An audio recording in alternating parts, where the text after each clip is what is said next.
Hello बंधु, क्या हालचाल। उम्मीद कर रहा हूं एकदम बढ़िया हो गए, शानदार हो गए, जबरदस्त हो गए। तो भाई साहब, मैं आप लोगों के लिए एक बार फिर से एक जेई के पेपर का सॉल्यूशन लेकर के आया हूं, फिजिक्स के पेपर का सॉल्यूशन लेकर के आया हूं। सर इस बार कौन सा है आपके पास में? भाई साहब इस बार है हमारे पास सेशन 2, यानी कि अप्रैल अटेम्प्ट में जो हुआ था 2 अप्रैल शिफ्ट 1। 2 अप्रैल शिफ्ट 1 के अंदर जो भी फिजिक्स के क्वेश्चन पूछे गए वो सारे के सारे क्वेश्चन विद कॉन्सेप्ट डिटेल में मैं आपके साथ यहां पर डिस्कस करने वाला हूं।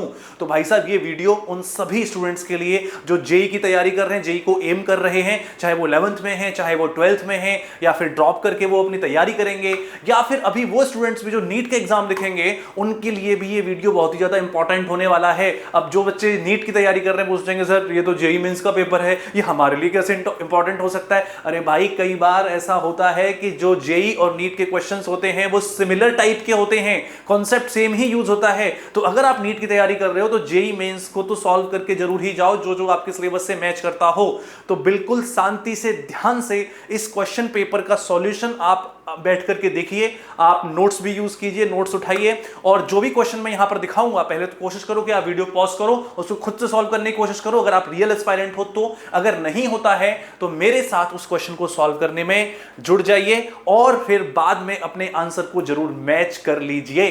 तो ज्यादा वक्त ना गंवाते हुए मैं सीधा आपको लेकर के चलता हूं क्वेश्चन पेपर पे कि सर पहला क्वेश्चन क्या पूछा गया था इसके अंदर। और जैसे ही हम क्वेश्चन पेपर सॉल्व करेंगे आप लोगों को पता है आपको क्या करना है। आपको ये वीडियो शेयर करनी है और उन सभी अपने फ्रेंड्स को पहुंचाओ जो जेई की या नीट की तैयारी कर रहे हैं। और इसके अलावा अगर कोई नहीं भी कर रहे 11th 12th में तो भी ये वीडियो उन सभी के लिए इंपॉर्टेंट हो सकती है, क्योंकि इसके अंदर में भाई साहब कॉन्सेप्ट भी तो लेने वाला हूं। तो कॉन्सेप्ट भी तो आपके बनने बहुत ही आवश्यक हैं, जो कि क्वेश्चन से बनते हैं। देखिए फिजिक्स जो होती है वो कहां से हमको ज्यादा अच्छे समझ में आती है? सर क्वेश्चन से समझ में आती है। तो इसीलिए हम सीधा चलते हैं किसके ऊपर? हम चलते हैं सीधा क्वेश्चन पेपर के ऊपर। So let's begin and let's see what are the question number 1। सबसे पहले क्वेश्चन नंबर 1 आपकी स्क्रीन पर है और देखिए क्या इसमें पूछा गया है। तो कोई बात नहीं, अब हम सीरियस होकर के एकदम बढ़िया तरीके से क्वेश्चन को पढ़ेंगे, उसके कॉन्सेप्ट को जानेंगे और फिर उसको सॉल्व करेंगे। ऑप्शन भी दे रखे हैं और फिर इसमें से फाइंड आउट करेंगे कौन सा ऑप्शन ठीक हो सकता है। देखिए in the very first question what it is asking is a light wave is propagating with plane wave fronts of the type x plus y plus z equals to constant। हाँ भाई साहब, plane wave front यानी wave front की equation दे दी आपको, ठीक है। The angle made by the direction of wave propagation with the x axis, right. ये इससे पूछा है आपसे। लाइट वेव ट्रेवल कर रही है जिसका कि वेव फ्रंट आपको गिवन है, this is the wave front. अगर वेव फ्रंट आपको गिवन है तो डायरेक्शन ऑफ वेव प्रोपगेशन क्या होती है? क्या कोई आप लोग बता सकते हो? सर हमेशा direction of wave propagation is always perpendicular to the wave front. Yes, अगर ये मेरा प्लेन वेव फ्रंट है, ये अगर मेरा हाथ अगर वेव फ्रंट है तो direction of wave propagation is going to be perpendicular to this, like this, right. ये जो मैंने अपना स्टाइलस अभी लगाया, this is going to be the direction of wave propagation. तो मुझे इसका मतलब ये समझ में आता है कि भाई साहब ये जो मेरे को दिया गया है ना, ये जो मेरे को वेव फ्रंट की इक्वेशन दी गई है, मुझे इसका परपेंडिकुलर वेक्टर फाइंड आउट करना पड़ेगा। क्या फाइंड आउट करना पड़ेगा? Perpendicular vector. And that perpendicular vector is going to be the direction of wave propagation. और जब वो मेरे पास आ जाएगा उसका मैं एंगल निकाल दूंगा किसके साथ में? एक्स एक्सिस के साथ में, जो कि करना मुझे आता है। तो अगर मैं देखूं तो ये क्वेश्चन थोड़ा कैसा है? ये थोड़ा मैथमेटिकल सा क्वेश्चन है। अच्छा, आपको अगर मैं एक चीज याद दिलाऊं या आपको पता होगी, आपको पता है कि अगर मान लो मेरे पास में किसी प्लेन की इक्वेशन अगर दे रखी है like ax plus by plus cz equals to constant, this is the equation of a plane. तो इसके परपेंडिकुलर, इस प्लेन का जो परपेंडिकुलर होता है, नॉर्मल जो होता है, उसकी इक्वेशन क्या होती है? आप बिल्कुल बोलोगे सर वो होगी ai cap plus bj cap plus ck cap. This is the normal और परपेंडिकुलर टू दिस प्लेन। इसके परपेंडिकुलर जो है, इसका जो नॉर्मल है उसकी इक्वेशन ये है, ठीक है। तो मतलब मैं अभी जो मेरे को प्लेन वेव फ्रंट दे रखा है x plus Y plus Z equals to constant, x plus Y plus Z equals to constant, इसके परपेंडिकुलर की यानी इसके नॉर्मल की इक्वेशन लिखूं तो मेरे पास a की वैल्यू 1 है, b की वैल्यू भी 1 है और c की वैल्यू भी 1 है। तो मेरे पास ये आ जाएगा परपेंडिकुलर, मतलब this is the direction of propagation of wave. Yes, direction of wave propagation which is perpendicular to the wave front. बिल्कुल ठीक बात है। अब इससे मुझे करना क्या होगा? मुझे सर इसका एंगल निकालना है एक्स एक्सिस के साथ में। अब किसी भी वेक्टर का एक्स एक्सिस के साथ में आपको एंगल निकालना है या वाई एक्सिस के साथ में निकालना है या जेड एक्सिस के साथ में निकालना है, क्या करते हो आप? आप डॉट प्रोडक्ट करते हो, यस और नो। तो मैं अगर मान लो इस ये जो मेरे पास आया, this is my perpendicular vector, ये मेरा परपेंडिकुलर वेक्टर है n, right, this is my perpendicular vector. तो मैं अगर इसका एंगल निकालना चाहता हूं एक्स एक्सिस के साथ, तो व्हाट शुड आई डू? ध्यान से मुझे क्या करना चाहिए सर, कॉस थीटा की वैल्यू हो जाएगी, ये कॉस थीटा क्या है, थीटा क्या है सबसे पहले तो angle with the x axis, this would B ये जो मेरे पास आया vector dot I cap divided by this divided by the magnitude of I cap. I hope कि ये बात तुमको क्लियर हो रही होगी कि मैंने यहां पर क्या किया है। बिल्कुल ठीक बात है। तो अब यहां पर n डॉट आई, तो आप देखोगे n में आई डॉट आई करूंगा तो 1 आएगा, बाकी सारे 0 हो जाएंगे, तो what I will get is 1। बिल्कुल ठीक। उसके बाद में n वेक्टर का मैग्नीट्यूड अगर मैं निकालूंगा यहां पर, तो आई होप आप लोग समझ जाओगे कि √3 आएगा और 1 का तो 1 ही आएगा। तो क्या यहां से मैं theta equals to cos inverse 1/√3 ये लिख सकता हूं, हाँ या ना बोलो? Theta equals to cos inverse 1/√3, तो this is going to be my answer. अब देख लो आप वहां पे कौन सा मैच कर रहा है, कॉस इनवर्स 1/√3, ऑप्शन 1 इसका करेक्ट हो जाएगा। तो ये जो था हमारा फिजिक्स में, तो सिर्फ इसमें यही यूज होना था कि कहां पर हमारा जो ये जो वेव फ्रंट दे रखा है, ये वेव प्रोपगेशन जो होती है, direction of wave propagation, it is always perpendicular to the wave front. बाकी थोड़ा सा मैथ्स था कि हमें कोई प्लेन की इक्वेशन दी, प्लेन की इक्वेशन के अबाउट प्लेन पर परपेंडिकुलर हमने रख दिया और उसके बाद उसकी डायरेक्शन निकाल दी एक्स एक्सिस के साथ। आई होप ये बात आप लोगों को बिल्कुल क्लियर हो रही होगी। मैंने कहा ठीक है, अगर ये बात क्लियर हो रही है तो चलिए आगे बढ़ते हैं। अब देखिए अगले वाले क्वेश्चन में क्या बोला, the equation for real gas is given by p plus a upon v square v minus b equals to RT, where p, v, t and R are the pressure, volume, temperature and gas constant respectively. The dimensions of a b minus 2 is, मतलब हमें यहां से a and b की power -2 इसकी dimension बतानी है। ठीक है, इसका मतलब मुझे ये समझ में आ रहा है कि मुझे पहले a की डायमेंशन चाहिए और फिर मुझे b की डायमेंशन चाहिए, और उसका क्या कर दूंगा -2 और इन दोनों को मल्टीप्लाई कर दूंगा और वो जिससे मैच खाएगा मैं उसको बता दूंगा। मैंने कहा ठीक है। तो यहां से देखोगे तो मैं इस वाले ब्रैकेट को ध्यान दूं, इस वाले ब्रैकेट पर ध्यान दूं, तो मैं कह सकता हूं कि सर जो मेरी a की डायमेंशन है या a/v² प्रेशर में ऐड हो रहा है, हाँ या ना? तो डायमेंशन ऑफ ए क्या होगी, मतलब भाई इन दोनों की आपस में बराबर होगी, a/v² की dimension is equals to pressure की डायमेंशन। तो ये मैं कह सकता हूं dimension of pressure multiplied by dimension of volume का स्क्वायर। यस, बिल्कुल ठीक बात है। प्रेशर की डायमेंशन क्या होती है? सर प्रेशर की डायमेंशन होती है हमारे पास, क्या होती है? Pressure is force upon area, force पर यूनिट एरिया। तो यहां से मैं कह सकता हूं फोर्स क्या होता है, ये होता है mL/T-2 और वॉल्यूम होता है L3, और L3 के साथ हम उसका स्क्वायर भी कर रहे हैं। ठीक है, mL/T-2 और यहां पर हम वॉल्यूम का जो डायमेंशन है वो L है, L3 है, और क्यूब का भी क्या करेंगे हम भाई, क्यूब का क्या करेंगे? तो यहां पर ये हमारे पास में हो जाएगा L3। तो मेरे पास में क्या आया, ए का डायमेंशन आ जाएगा mL और क्यूब का स्क्वायर, तो यहां 6 आएगा ना, 6। तो यहां से मेरे पास आ जाएगा mL7 एंड T-2। क्या ये बात आप लोग एग्री कर रहे हो भाई? A और P into V square, right? Pressure is force upon area, साथ में एरिया भी है ना, तो यहां से L² भी आएगा, तो L-1 होगा, L-1 6, तो यहाँ पर 5 आएगा। यस, यहाँ पर फोर्स अपॉन एरिया L6, तो ये हमारे पास mL और -1 + 6, तो हमारे पास में आ जाएगा +5, राइट? क्योंकि यहाँ पे -1 रहेगा, and T-2, mL5 T-2, this is going to be the dimension of the A। ये मेरे पास A की डायमेंशन आ गई। अब जरा B की डायमेंशन पर ध्यान दीजिए। सर B की डायमेंशन हो जाएगी किसकी डायमेंशन के बराबर? अगेन वॉल्यूम के डायमेंशन के बराबर, which is equals to L3। This is the dimension of B। Okay, अब मुझे लेकिन करना क्या है, A और B का ये निकालना, a/b²। अल्टीमेटली मुझे क्या करना है, a/b², राइट? तो अब जब यहां पर आप इसको मल्टीप्लाई करोगे तो देखो आप mL5 T-2 एंड b की पावर -2, तो यहां से मैं कह सकता हूं L की पावर यहां पर -2 हो जाएगा, तो -6। So what I got is mL-1 and T-2। अब ये देखो ml-1 t-2 ये किसको रिप्रेजेंट कर रहा है भाई साहब? ml-1 t-2 ये किसको रिप्रेजेंट कर रहा है? इसमें से क्या प्लैंक्स कांस्टेंट को रिप्रेजेंट कर रहा है, कंप्रेसिबिलिटी को कर रहा है, स्ट्रेन को कर रहा है, एनर्जी डेंसिटी को कर रहा है। एनर्जी डेंसिटी क्या होता है? Energy per unit volume. Energy per unit volume मुझे लग रहा है एनर्जी पर डेंसिटी को रिप्रेजेंट कर रहा है। कैसे? एनर्जी क्या होता है? एनर्जी की डायमेंशन अगर मैं लिखूंगा तो it would B ml2 t-2 और वॉल्यूम यानी कि L3।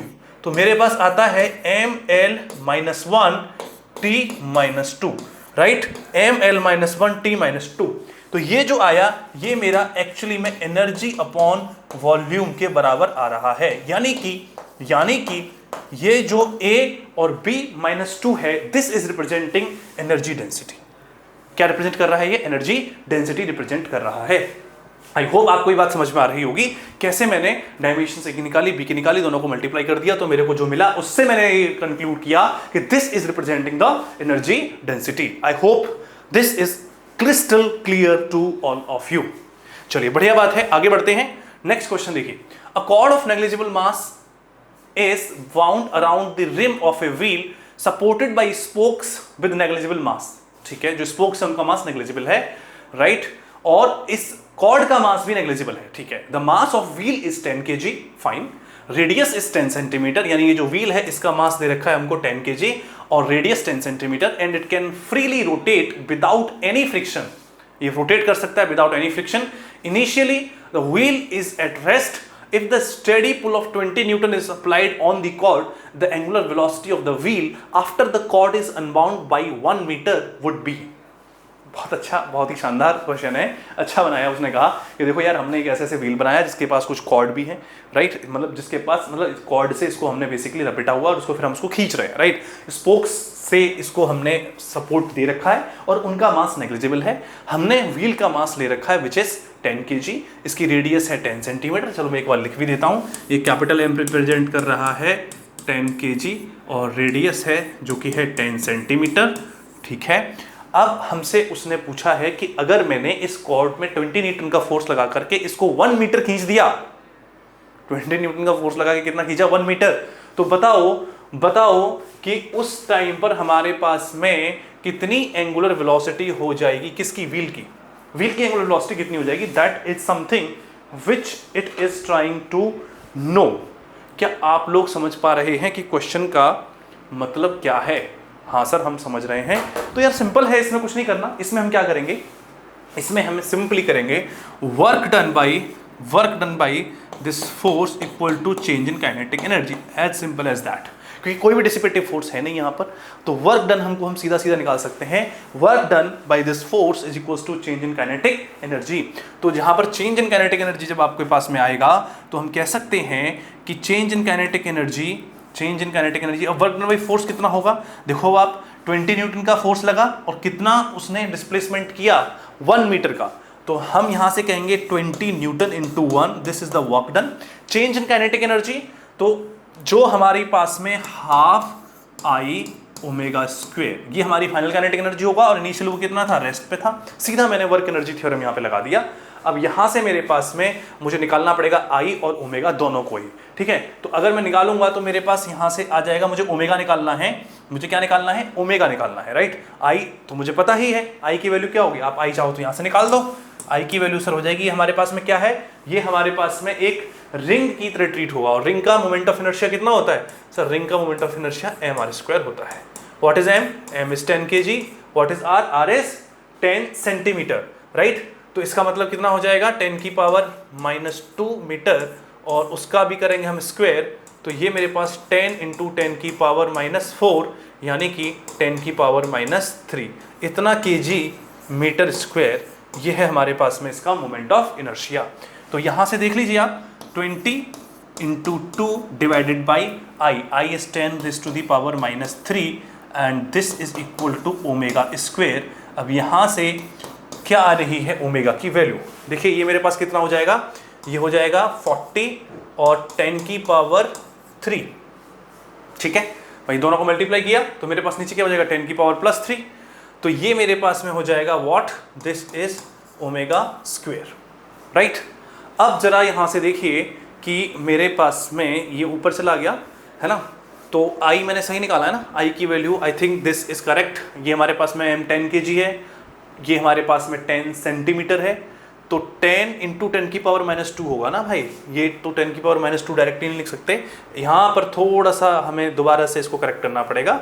ये थोड़ी सी देखो यहाँ पर कैलकुलेशन एरर हो गई, 10 इंटू 10 की पावर -2, राइट, ये इसका स्क्वायर होगा। तो मेरे पास क्या हो जाएगा, 10 इंटू दिस इज व्हाट, 10 की पावर -1 का 2, तो 10 की पावर -2, तो ये मेरे पास एक्चुअली बचा 10 की पावर -1, दिस इज नथिंग 10 की पावर -1। तो यहाँ पर मुझे 10 की पावर -1 करना पड़ेगा, राइट।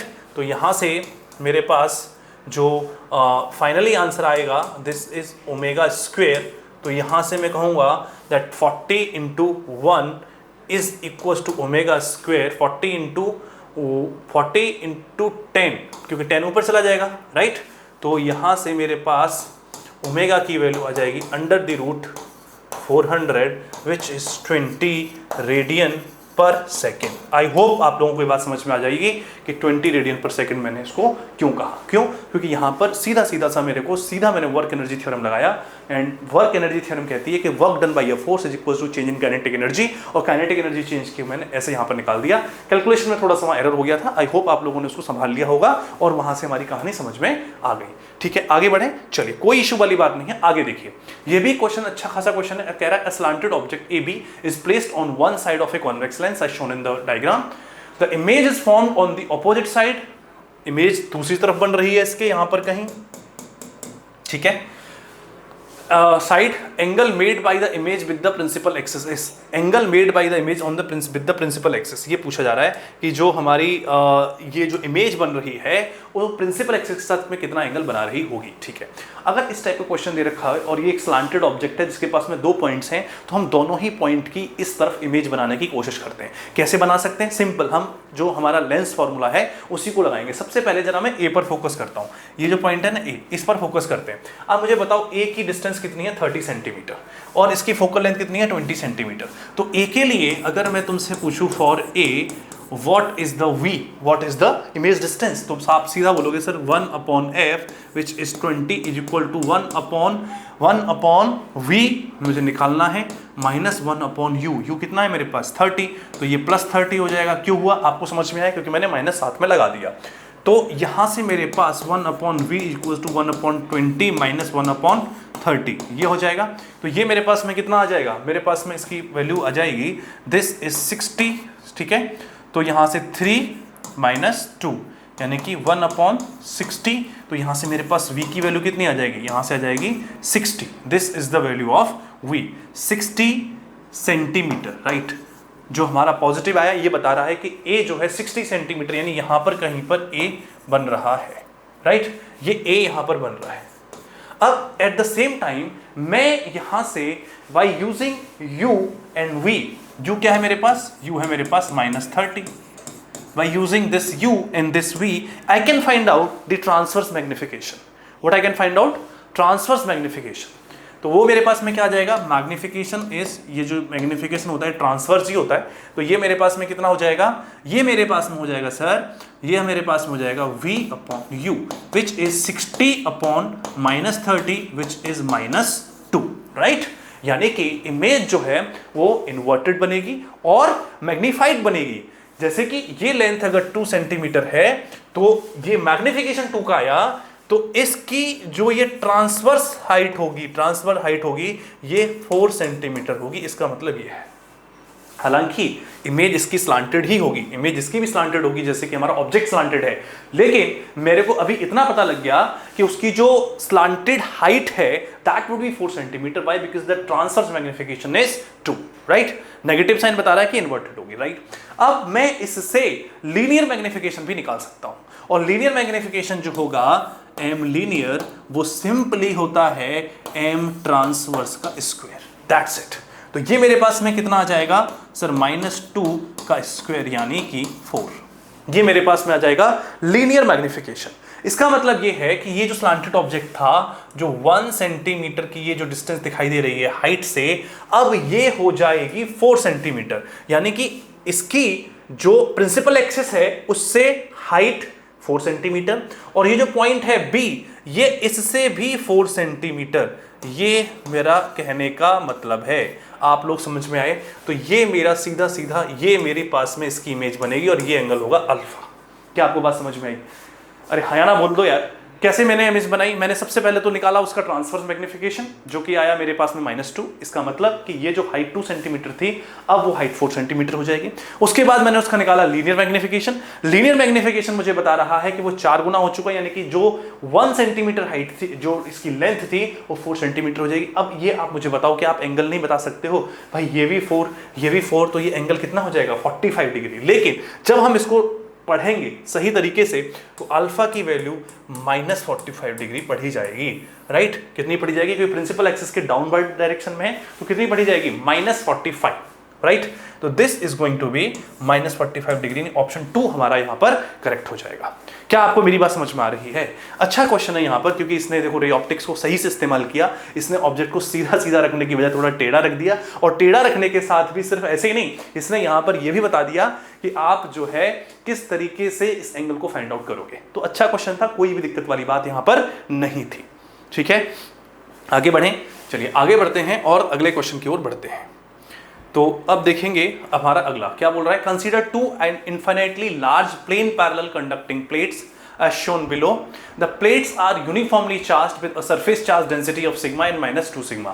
एक की है सिग्मा और दूसरी की है -2 sigma.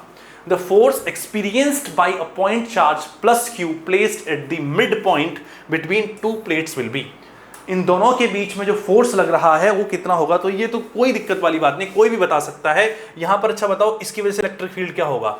इस पर ये इसको प्लेट 1 बोलो, इसको प्लेट 2 बोलो, राइट?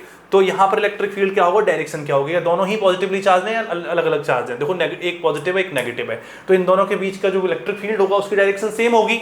यस, पॉजिटिव वाले से इधर भागेगा और नेगेटिव वाले की तरफ जाएगा, तो दोनों की वजह से डायरेक्ट इलेक्ट्रिक फील्ड की डायरेक्शन सेम होगी। डायरेक्टली मैं ऐड कर सकता हूं, तो मेरे पास यहां पे हो जाएगा sigma upon 2 epsilon not, right? और दूसरी की वजह से कितना हो जाएगा?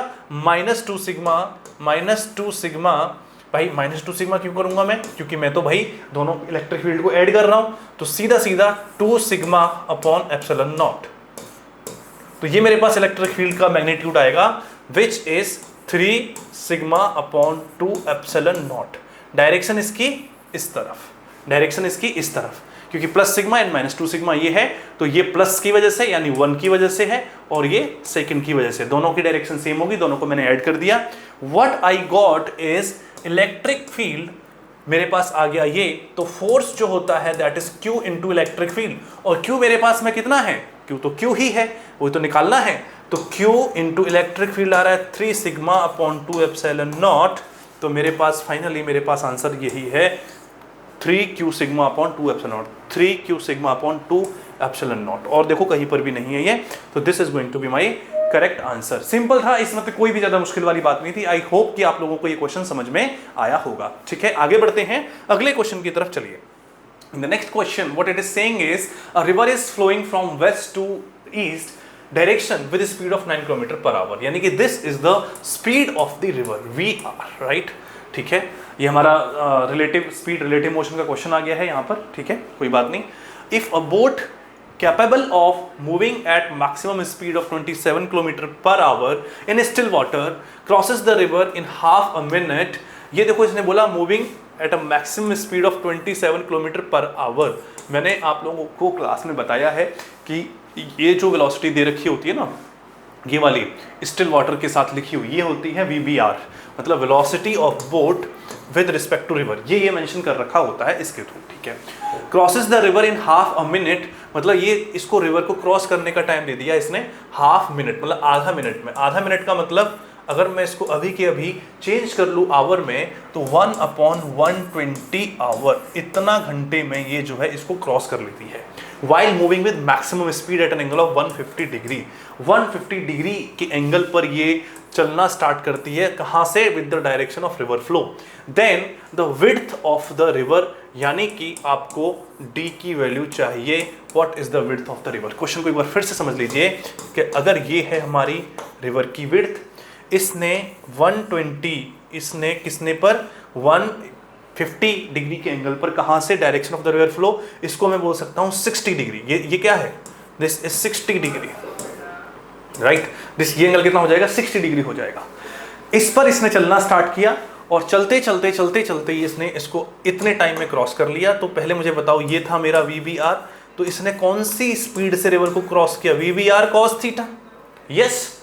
तो मैं यहां से टाइम जो मेरे पास आया, time equals to distance upon speed, VBR cos theta. VBR कितना है, 27 kilometre per our, cos theta कितना है, थीटा की वैल्यू 60 यानी 1/2।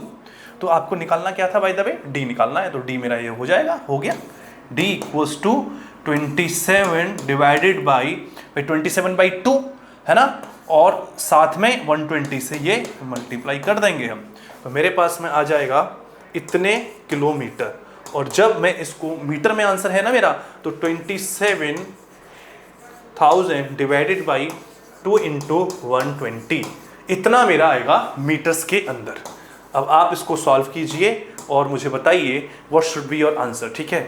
तो इसका आंसर कितना हो जाएगा, आई थिंक ये इसमें से मैच करेगा, मैंने सॉल्व किया हुआ है। It should be around 112.5, yes it should be around, and it is not around, it is yes 112.5। इसको आप सॉल्व करेंगे, you will get the second answer.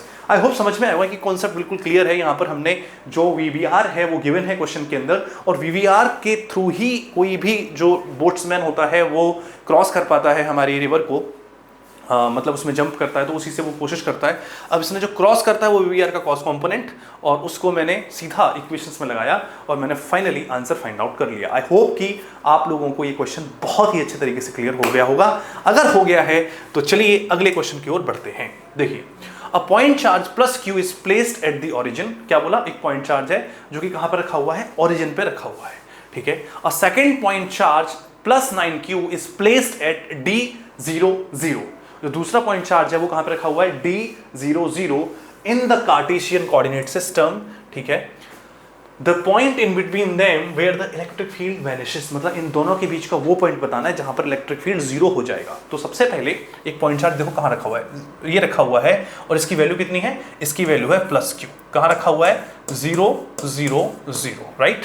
दूसरा पॉइंट चार्ज कहां रखा हुआ है, D यानी कि x एक्सिस पर ही है, ये है हमारे पास कितना 9Q, और रखा हुआ कहां पर है D,0,0। ये दोनों पॉइंट चार्ज कहां रखे हुए हैं, दोनों के दोनों x एक्सिस पर ही रखे हुए हैं। एक ओरिजिन पर रखा हुआ है और एक x इक्वल्स टू D पर रखा हुआ है।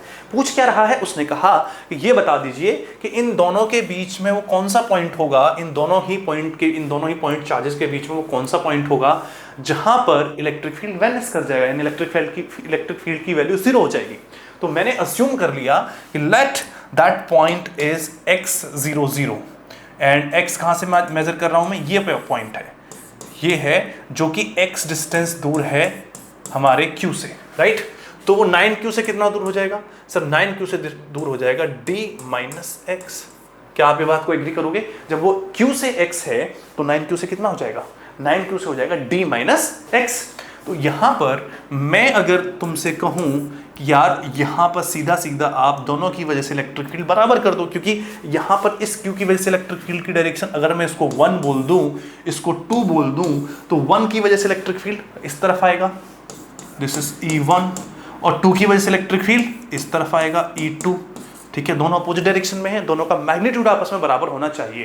तो E1 equals to E2, E1 equals to E2, right, magnitude wise. वैसे तो पता क्या होना चाहिए सर, वैसे होना चाहिए E1 plus E2 vector is equals to 0, but I already know the directions, they are opposite to each other, their magnitude must be same. तो अगर मैं इसी बात को आगे बढ़ाऊं E1 इक्वल्स टू E2, तो यहां पर मैं कह सकता हूं क्या sir, KQ upon X square equals to K, और यहां हो जाएगा 9Q upon this is D-x का होल स्क्वायर, राइट। तो यहां से KQ से KQ खत्म, यहां से मेरे पास में आ जाएगा क्या, 9x square equals to D-x का होल स्क्वायर, ठीक, बिल्कुल ठीक है। तो यहां से मेरे पास this is 3x, squaring both, square root ले लिया मैंने दोनों तरफ का, 3x equal to D minus X हो जाएगा। x को मैं इधर भेज दूंगा तो d की वैल्यू 4x हो जाएगी, तो x की वैल्यू d बाई 4 मेरे पास आ रही है। Do you agree with this? x की वैल्यू क्या आई, यानी ये जो पॉइंट है ये d बाई 4 है। कितना आ रहा है x की वैल्यू? d by 4। कहाँ से? From the origin, right. तो यहाँ पर मैं सीधा सीधा देख रहा हूँ dy4 0,0, ऑप्शन 2 इसका भी करेक्ट हो जाना चाहिए, क्योंकि यहाँ पर भी तो हम सीधा वहीं से देख रहे हैं ना। कहाँ से देख रहे हैं? ऑरिजिन से। तो ऑरिजिन से तो x की वैल्यू dy4 ही आ जाएगी, कोई इसमें दिक्कत वाली बात है नहीं। अच्छा ठीक है, आगे बढ़ा जाए, आगे देखें, आगे चलते हैं। चलिए next question. In the next question, what it is saying and what it is asking is the battery of a mobile phone is rated 4.2 volt. ठीक है, इतना इस बैटरी पे लिखा हुआ है, and 5800 milliampere hour. How much energy is the stored in the when fully charged? इसमें कितनी एनर्जी स्टोर्ड है जब हम फुली तरीके से इसको चार्ज कर देते हैं? तो इसके लिए क्या करना है? कुछ नहीं करना है, एनर्जी स्टोर्ड होगी हमारा whatever is the potential difference, जिस पे जो लिखा हुआ है multiplied by charge, right? VQ। अब V तो मुझे पता है, Q कैसे पता करूंगा? Q, अब देखो ये जो हमारे पास में मिली एम्पियर आर होता है, यही तो Q है, यही तो Q है। Q equals to I into T, याद है? तो I का यूनिट एम्पियर, टाइम का यूनिट आवर, तो ये दोनों मिला करके हमें चार्ज ही तो देते हैं, बस इसको हमें कन्वर्ट कर लेना है। तो जब हम इसको कन्वर्ट करेंगे तो V is 4.2 and Q what is Q? Q is 5800 milli ampere hour. Okay, तो this is first of all ampere को मैं मिली एम्पियर है तो इसको मैं 10 की पावर -3 से एम्पियर में किया आर, राइट। आर दे रखा है, लेकिन मुझे इसको चेंज करने किस में करना पड़ेगा? स्टैंडर्ड यूनिट्स के हिसाब से सेकंड्स में। तो एक आर में 60 मिनट्स और उस एक मिनट में 60 सेकंड्स। तो यहाँ से इन सभी को जब मैं करूँगा तो मैं आपको बता दूँ, जब आप इसको पूरे को सॉल्व करोगे ये, तो आपको जो आंसर मिलेगा वो मिलेगा, this is coming out to be 87.7 kilo joule. ये आपको आंसर मिलेगा, यानी कि ऑप्शन नंबर 3। आप सॉल्व करके देखिए ना, आप इसको मल्टीप्लाई कीजिए, what you will get is 87.7। ठीक है, तो ये सिंपल, यहाँ पर कुछ भी ज़्यादा कुछ नहीं करना था हमको, सिर्फ ये पूछा गया था कि बताइए यहाँ पर हमारे पास में कितनी एनर्जी जो है वो स्टोर कर पाएगा। तो एनर्जी स्टोर करने के लिए मैंने क्या किया? मैंने सीधे सीधे तरीके से यहाँ पर जो E है उसको V equals to V into Q किया। V इंटू क्यू करने के बाद मेरे को यहाँ पर पूरी तरीके से आंसर मिल गया। क्लियर है? आगे बढ़ें। हाँ जी, तो अब देखते हैं हम अगला क्वेश्चन, क्वेश्चन नंबर 9। क्या बोल रहा है इसमें? कह रहा है a particle is subjected to two simple harmonic motions. कौन कौन सी हैं? x1 equals to √7 sin 5t, x2 equals to 2√7 sin 5t plus π/3। ठीक है, where x is displacement, t is the time in the seconds. ठीक है, क्या बोला? The maximum acceleration of the particle is, maximum acceleration पूछ रहा है कि भाई साहब बताइए मैक्सिमम एक्सेलरेशन इसका क्या होगा। तो कोई दिक्कत वाली बात नहीं है, मैक्सिमम एक्सेलरेशन निकालने के लिए पहले the maximum acceleration of the particle is, मतलब अगर इन दोनों एसएचएम के सुपरपोजिशन से कोई पार्टिकल कोई कंबाइंड मोशन कर रहा है तो उस केस में आपको बताना है कि इसका जो मैक्सिमम एक्सेलरेशन होगा वो क्या होगा, कैसे होगा, ये आपसे पूछा जा रहा है। ठीक है, ठीक है। तो इस बात को मैं आप लोगों से जो है बताने के लिए क्या कहूँगा, मैं कहूँगा कि भाई आप पहले ऐसा काम करो कि इसका आप फेजर डायग्राम बनाओ। फेजर डायग्राम का मतलब जस्ट तरह रिप्रेजेंट तो करो कि मैं अगर कहूँ कि ये मेरे पास में है, हमारे पास में √7 राइट एम्पलीट्यूड, और उससे ये है 5t प्लस π/3। तो दूसरी जो हमारी SHM है उसको मैं यहाँ पर π/3 का एंगल दिखा करके कह सकता हूँ, एंड इसका जो ये है दैट इज 2√7, राइट। √7 एंड 2√7, ये दो मेरे पास में हमारे पास SHMs गिवन है। अब इसकी कंबाइंड इफेक्ट से अगर पार्टिकल मूव कर रहा है तो मुझे बताइए कि what is going to be the resultant magnitude. पहले तो जरा मैं रिजल्टेंट मैग्नीट्यूड की बात कर लूँ कि रिजल्टेंट मैग्नीट्यूड क्या होगा। तो रिजल्टेंट मैग्नीट्यूड कैसे दिया जाता है सर? रिजल्टेंट मैग्नीट्यूड दिया जाता है R इक्वल्स टू, सीधा सीधा फॉर्मूला लगा देंगे हम, कौन सा वाला? R equals to √A1 square plus A2 square plus 2A1 A2 and cos theta, where theta is the angle between these two vectors. तो जब आप इसको रखोगे सॉल्व करके तो क्या आएगा? आप जब इसको रखोगे तो A1 2√7 को हम मान लें तो इसका स्क्वायर करेंगे तो 7 × 4, ये 7 हो जाएगा, ये 4 हो जाएगा, 28। A2 हम इसको मान लें तो ये 7 ही हो जाएगा, और 2A1 A2 दोनों को मल्टीप्लाई करेंगे तो 7 × 14, 2 × 14 एंड डिवाइडेड बाई 1/2, राइट। तो जब आप इस सबको करोगे तो कितना, 28 एंड 7, 28 एंड 7 35 एंड 14 49, रूट करेंगे तो 7 is going to be the answer, right. 7 हमारे पास आंसर आ जाएगा। This is the amplitude 7, okay. अब हमारे पास क्या पूछा है, मैक्सिमम एक्सेलरेशन।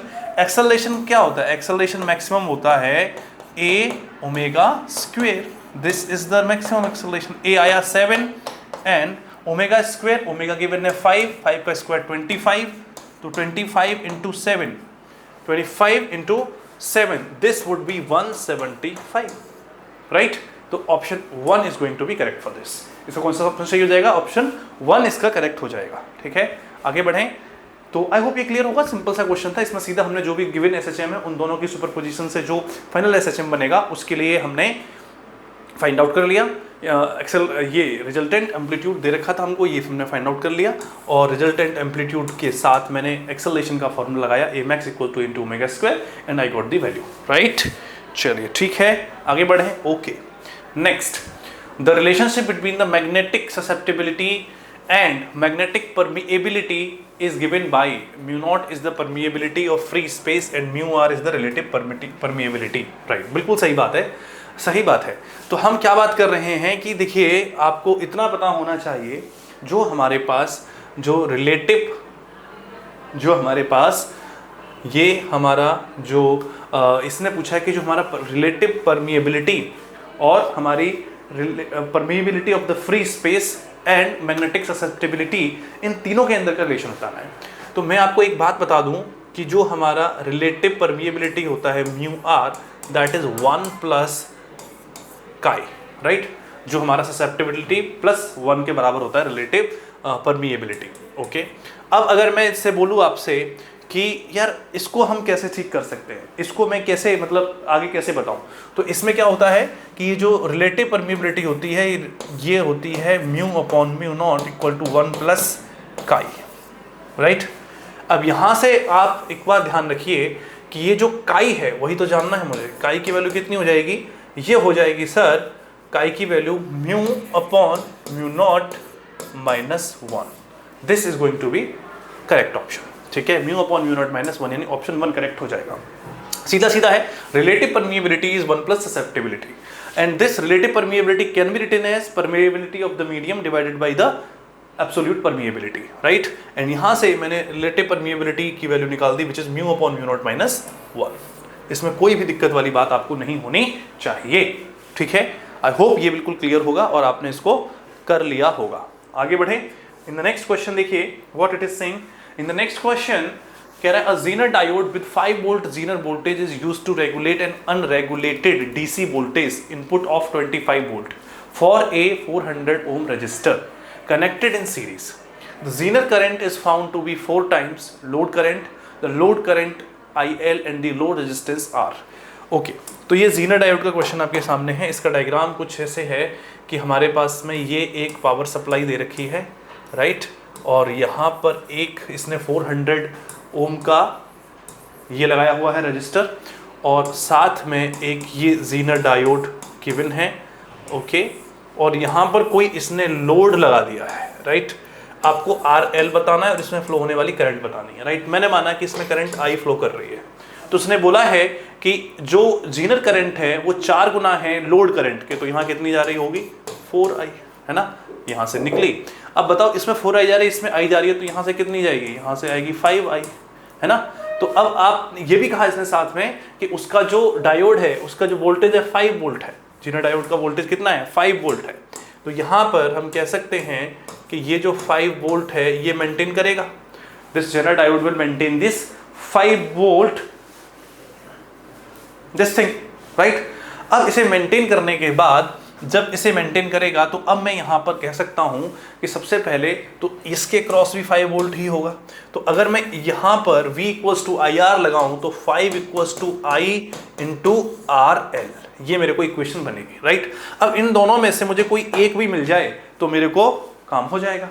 अब I निकाल लूँ मैं इस वाले लूप से, यहाँ से, तो मेरा काम हो जाएगा। I के लिए मैं क्या करूँगा, यहाँ पर इसने 25 दे रखा है, इसको ये तो बोला है कितने से इसने कनेक्ट कर रखा है, इसने बोला है 25 वोल्ट, डीसी वोल्टेज सप्लाई कितनी है 25 वोल्ट की है। तो यहां से आप देखो 25 वोल्ट। तो अब इसको हम आगे बढ़ाते हैं और देखते हैं कि what I would be getting is, यहां से जब हम इसको लेके गए तो I got what I got is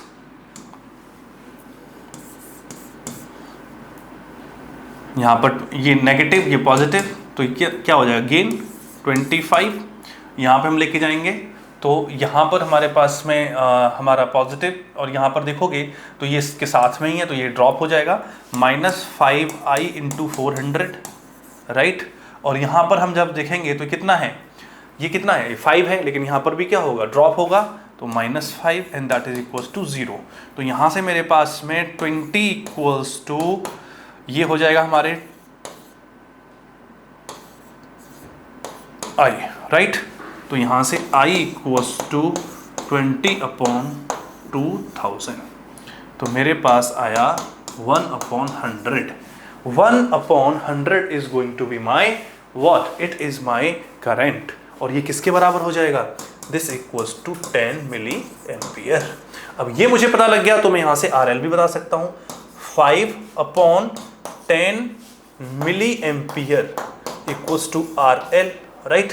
तो ये यहाँ से RL की वैल्यू कितनी हो जाएगी भाई, 5/10 इंटू 10 की पावर -3, तो ये हो जाएगा 5000/10, यानी कि सिंपली 500, राइट। तो RL की वैल्यू कितनी हो जाएगी 500। This is going to be your RL। तो देखो आप यहाँ पर किससे मैच कर रहा है, RL 500 और 10 milli ampere, option number 4 correct हो जाएगा। इसमें कौन सा ऑप्शन करेक्ट हुआ, ऑप्शन नंबर 4 करेक्ट हो जाएगा। यहाँ पर हमको एक तो RL मिल गया और एक हमको IL मिल गया। तो ये बात आप ध्यान रखोगे कि जब भी इस टाइप के क्वेश्चन आपसे पूछे जाएंगे, जेनर डायोड अच्छा क्वेश्चन है। जेनर डायोड क्या करता है, एक वोल्टेज को रेगुलेट कर देता है कि हाँ मैं अपने अक्रॉस इतना ही पोटेंशियल डिफरेंस आने दूंगा एंड दैट इज इट, इससे ज्यादा potential difference I won't allow, right. वही इसमें यहाँ पर हुआ है और यहाँ से हमने load current and load resistance दोनों की वैल्यू बता दी। आगे बढ़े, नेक्स्ट क्वेश्चन देखिए। इन द नेक्स्ट क्वेश्चन क्या हमसे पूछा जा रहा है, let's see. In an adiabatic process, एक एडियाबैटिक प्रोसेस की बात हो रही है, which of the following statements is true. कह रहा है द मोलर एडियाबैटिक प्रोसेस में क्या होता है, delta Q equals to 0। This is the main fund of adiabatic process. Change in ये जो हीट हमारा होता है वो क्या होता है, वो 0 होता है, right. In an adiabatic process which of the following statements is true, इनमें से कौन सा स्टेटमेंट ट्रू है। Molar heat capacity is infinite. देखो अगर चेंज मतलब जो हीट है, हीट एब्जॉर्ब्ड है, वही अगर 0 है तो जो मोलर हीट कैपेसिटी होगी वो भी 0 ही हो जाएगी। तो ये इनफाइनाइट बोल रहा है तो ये तो गलत है, नहीं। Work done by the gas equals to increase in the internal energy. आपको पता है फर्स्ट लॉ ऑफ थर्मोडायनेमिक्स क्या बोलता है, क्या बोलता है भाई, what is the thermodynamical laws, आपको पता है delta Q equals to delta U plus delta W, right. अब डेल्टा Q ही अगर 0 हो गया तो मेरे पास रिलेशन आया delta W equals to minus delta U, right. इसने क्या बोला, work done by the gas equals to increase in internal energy. नहीं भाई साहब ये तो डिक्रीज हो रहा है, तो ये भी गलत है। The molar heat capacity is 0, ये सही लग रहा है। The internal energy of gas decreases as the temperature increases. नहीं भाई टेम्परेचर तो बिल्कुल ही गलत हो जाएगा, राइट। तो इसका ऑप्शन नंबर 3 ही करेक्ट हो जाएगा। तो ये हमारा सिंपल सा क्वेश्चन था। आई होप इसको भी आप लोगों ने अच्छे से कर लिया होगा, समझ लिया होगा, ठीक। ओके, सो अभी हम देखते हैं क्वेश्चन नंबर 13 के इसके अंदर हमसे क्या पूछा जा रहा है। उसने बोला a square lamina OABC of length 10 centimetre is pivoted at O। यहाँ पर ये पाइवेट किया गया है इस पॉइंट पर, ठीक है। Forces act at lamina as shown in the figure. If lamina remains stationary then the magnitude of F is, मतलब यहाँ पर जिस हिसाब से फोर्स दिखाई दे रहे हैं आपको पॉइंट A पर, B पर और C पर इतने सारे फोर्स एक्ट कर रहे हैं, इसके बाद भी जो लेमिना है वो स्टेशनरी है। इसका मतलब है कि ये लेमिना अपनी जो लोकेशन है वहाँ से मूव नहीं कर रहा है। तो बताना है आपको क्या कि मैग्नीट्यूड ऑफ F बताइए भाई साहब, ये वाला फोर्स कितना होगा, ये आपसे पूछा जा रहा है। अगर लेमिना स्टेशनरी है, अगर लेमिना स्टेशनरी है तो इसका मतलब होगा कि ये इक्विलिब्रियम में है, हाँ या ना, ये इक्विलिब्रियम में है। तो इक्विलिब्रियम कौन कौन से, दोनों इक्विलिब्रियम हमारे पास में होंगे कि एक तो ये हमारा जो ट्रांसलेशनल इक्विलिब्रियम है उसमें भी होगा और एक रोटेशनल इक्विलिब्रियम उसमें भी होगा। तो रोटेशनल इक्विलिब्रियम का मतलब होगा कि मैं ये जो पॉइंट O है इसके about net torque find out कर दूं, जितने भी फोर्स लग रहे हैं तो उन सभी का सम क्या होना चाहिए, 0 होना चाहिए। अगर मैं टॉर्क फाइंड आउट करूं अबाउट पॉइंट O, इस जितने भी फोर्स लग रहे हैं उनकी वजह से that has to be zero. This is the meaning of the rotational equilibrium, right. अब देखो साफ साफ मुझे यहां से दिखाई दे रहा है कि अगर तुम इस वाले फोर्स, सबसे पहले इसकी मैं बात करता हूं कि ये वाला जो 10 न्यूटन है इसका टॉर्क तो जीरो हो जाएगा, 10 न्यूटन ये वाला जो है इसका टॉर्क जीरो, क्यों? क्योंकि ये पॉइंट ऑफ जहां पर उसको पाइवेट किया वहीं से पास हो रहा है, इस वाले का भी टॉर्क खत्म हो जाएगा, जीरो हो जाएगा। अब आप देखो ये वाला जो 10 न्यूटन है बी पर लगने वाला, ये वाला और ये वाला, इन दोनों के टॉर्क जो हैं वो क्या होंगे? वो एक दूसरे के साथ अपोजिट होंगे। ये वाला फोर्स और ये वाला फोर्स, इसका इस पॉइंट के अबाउट में टॉर्क निकालूंगा तो एक दूसरे को कैंसिल कर देंगे, यानी कि इनका कंबाइंड इफेक्ट भी जीरो हो जाएगा इस पॉइंट के अबाउट, राइट। और इसके अलावा अब मेरे पास फोर्स बचे कौन से? एक तो ये वाला फोर्स बचा 10 न्यूटन और एक मेरे पास में F बचा। इनको मैं दूसरे कलर से मेंशन कर देता हूं कि एक तो मेरे पास ये 10 न्यूटन बचा और ये कि मेरे पास F बचा। इन दोनों फोर्सेस का जो टॉर्क है that has to be zero, बाकी के सारे कैंसिल हो गए, इन दोनों ने आपस में एक दूसरे को कैंसिल कर दिया, इसका टॉर्क जीरो था, इसका टॉर्क जीरो था, इन दोनों का आपस में कैंसिल हो जाएगा, क्योंकि एक जो है वो हमारे को एंटी क्लॉकवाइज रोटेशन देने की कोशिश कर रहा है और एक जो है वो क्लॉकवाइज रोटेशन देने की कोशिश कर रहा है। In this aspect I can say that the torque of these force acting on point B, these are going to be zero, right. अब जरा इन दोनों की वजह से टॉर्क बताइए। देखिए F ये इसको किस तरफ ले जाने की कोशिश कर रहा है, ये इसको एंटी क्लॉकवाइज रोटेशन देगा, और ये हमारे पास जो 10 न्यूटन है ये किस तरफ इसको रोटेशन देगा, ये क्लॉकवाइज देगा। तो मैं कह सकता हूं दोनों के टॉर्क का जो मैग्नीट्यूड है वो आपस में बराबर होना चाहिए, क्योंकि डायरेक्शन तो अपोजिट है। So I can very well say that this force F multiplied by what is the perpendicular distance, this is nothing but 10, right, is equals to, now let's talk about this force, this 10 Newton, 10, yes, and multiplied by what is the distance, this is the side 10, तो 10, right। तो यहाँ से मैं इसको cancel कर दूंगा तो मेरे पास जो F की वैल्यू है वो कितनी आ जाएगी, दैट वुड बी 10 न्यूटन। तो ये मेरा आंसर हो जाएगा, that the value of F is 10 Newton. Option 3 यहाँ पर हमारा करेक्ट हो जाएगा। बात समझ में आ रही है? तो मैंने क्या किया, मैंने सिर्फ हमारा जो लेमिना है उसको एक रोटेशनल इक्विलिब्रियम में रखा, और रोटेशनल इक्विलिब्रियम का मतलब होता है कि जिस पॉइंट के अबाउट वो मूव कर सकता है उसके अबाउट जो मैंने जितने भी टॉर्क लग सकते हैं, जितना भी फोर्स लग रहा है उन सभी का टॉर्क निकाला और उसको जीरो रख दिया और मेरे को F की वैल्यू 10 न्यूटन आ गई। आई होप आप लोगों को ये क्वेश्चन क्लियर हो चुका होगा कि यहाँ पर हमारी F की वैल्यू 10 कैसे आएगी। ठीक है, आगे बढ़ें, चलिए। ओके, अगला क्वेश्चन देखते हैं, क्वेश्चन नंबर 14 क्या बोल रहा है, late B1 be the magnitude of magnetic field at center of a circular coil of radius r carrying current I, let B2 be the magnitude of magnetic field at axial distance x from the center for x and R का ratio दे रखा है 3:4, B2/V1 बताना है आपको। ठीक है, तो क्या आपको पता है कि जो कोई भी हमारे पास सर्कुलर कॉइल होती है उसके सेंटर पर और उसके सेंटर से किसी डिस्टेंस x पर क्या मैग्नेटिक फील्ड का फॉर्मूला होता है? पहले तो वो पता होना चाहिए। ठीक है, तो हमें पता है सर कि जो x सेंटर पर होता है, जिसने बोला सेंटर पर, तो वो होता है V1 = μ0I/2r, where r is the radius of this circular coil, right. अगर मैं बात करूं B2 की कि सर किसी एक्सिस पर, तो एक्सिस के किसी पॉइंट पर जो x डिस्टेंस अभी है सेंटर से, वहां पे क्या हो जाएगा, वहां हो जाएगा μ0I and at the same time r² upon this is r² plus x² की पावर 3/2 एंड 2 का फैक्टर भी यहाँ पर आता है। ये हमारा एक एक्सियल पॉइंट पर जो कि सेंटर से x डिस्टेंस अवे होता है, वहां पर हमारे पास ये फॉर्मूला होता है। अब देखिए यहां से मुझे पता लग रहा है कि x और r में क्या रिलेशन है। मैं कह सकता हूं सर जो x है वो 3r/4 है। यस, ये बात मुझे पता लग रही है इस रिलेशन से। x की वैल्यू 3r/4 है, तो जरा बहुत ही सिंपल फॉर्मूला बेस्ड क्वेश्चन है, कोई दिक्कत नहीं है। तो 3r/4 जब हम रखेंगे तो μ0I r²/2 and this is r² plus 3r/4 square कर देंगे तो मेरे पास यहाँ जाएगा 9r²/16 की पावर 3/2, राइट। अब जरा आप यहीं से देखिए कि मेरे को जो है यहाँ मिलेगा μ0I r²/2 और यहाँ पर मेरे को क्या मिल जाएगा 16 एंड 9 25 r²/16 की पावर 3/2। तो यहाँ से देखो अगर मैं इसको 25 r²/16 की 3/2 पावर दे रखी है ना, तो मैं उसको सीधा सीधा लिख सकता हूं।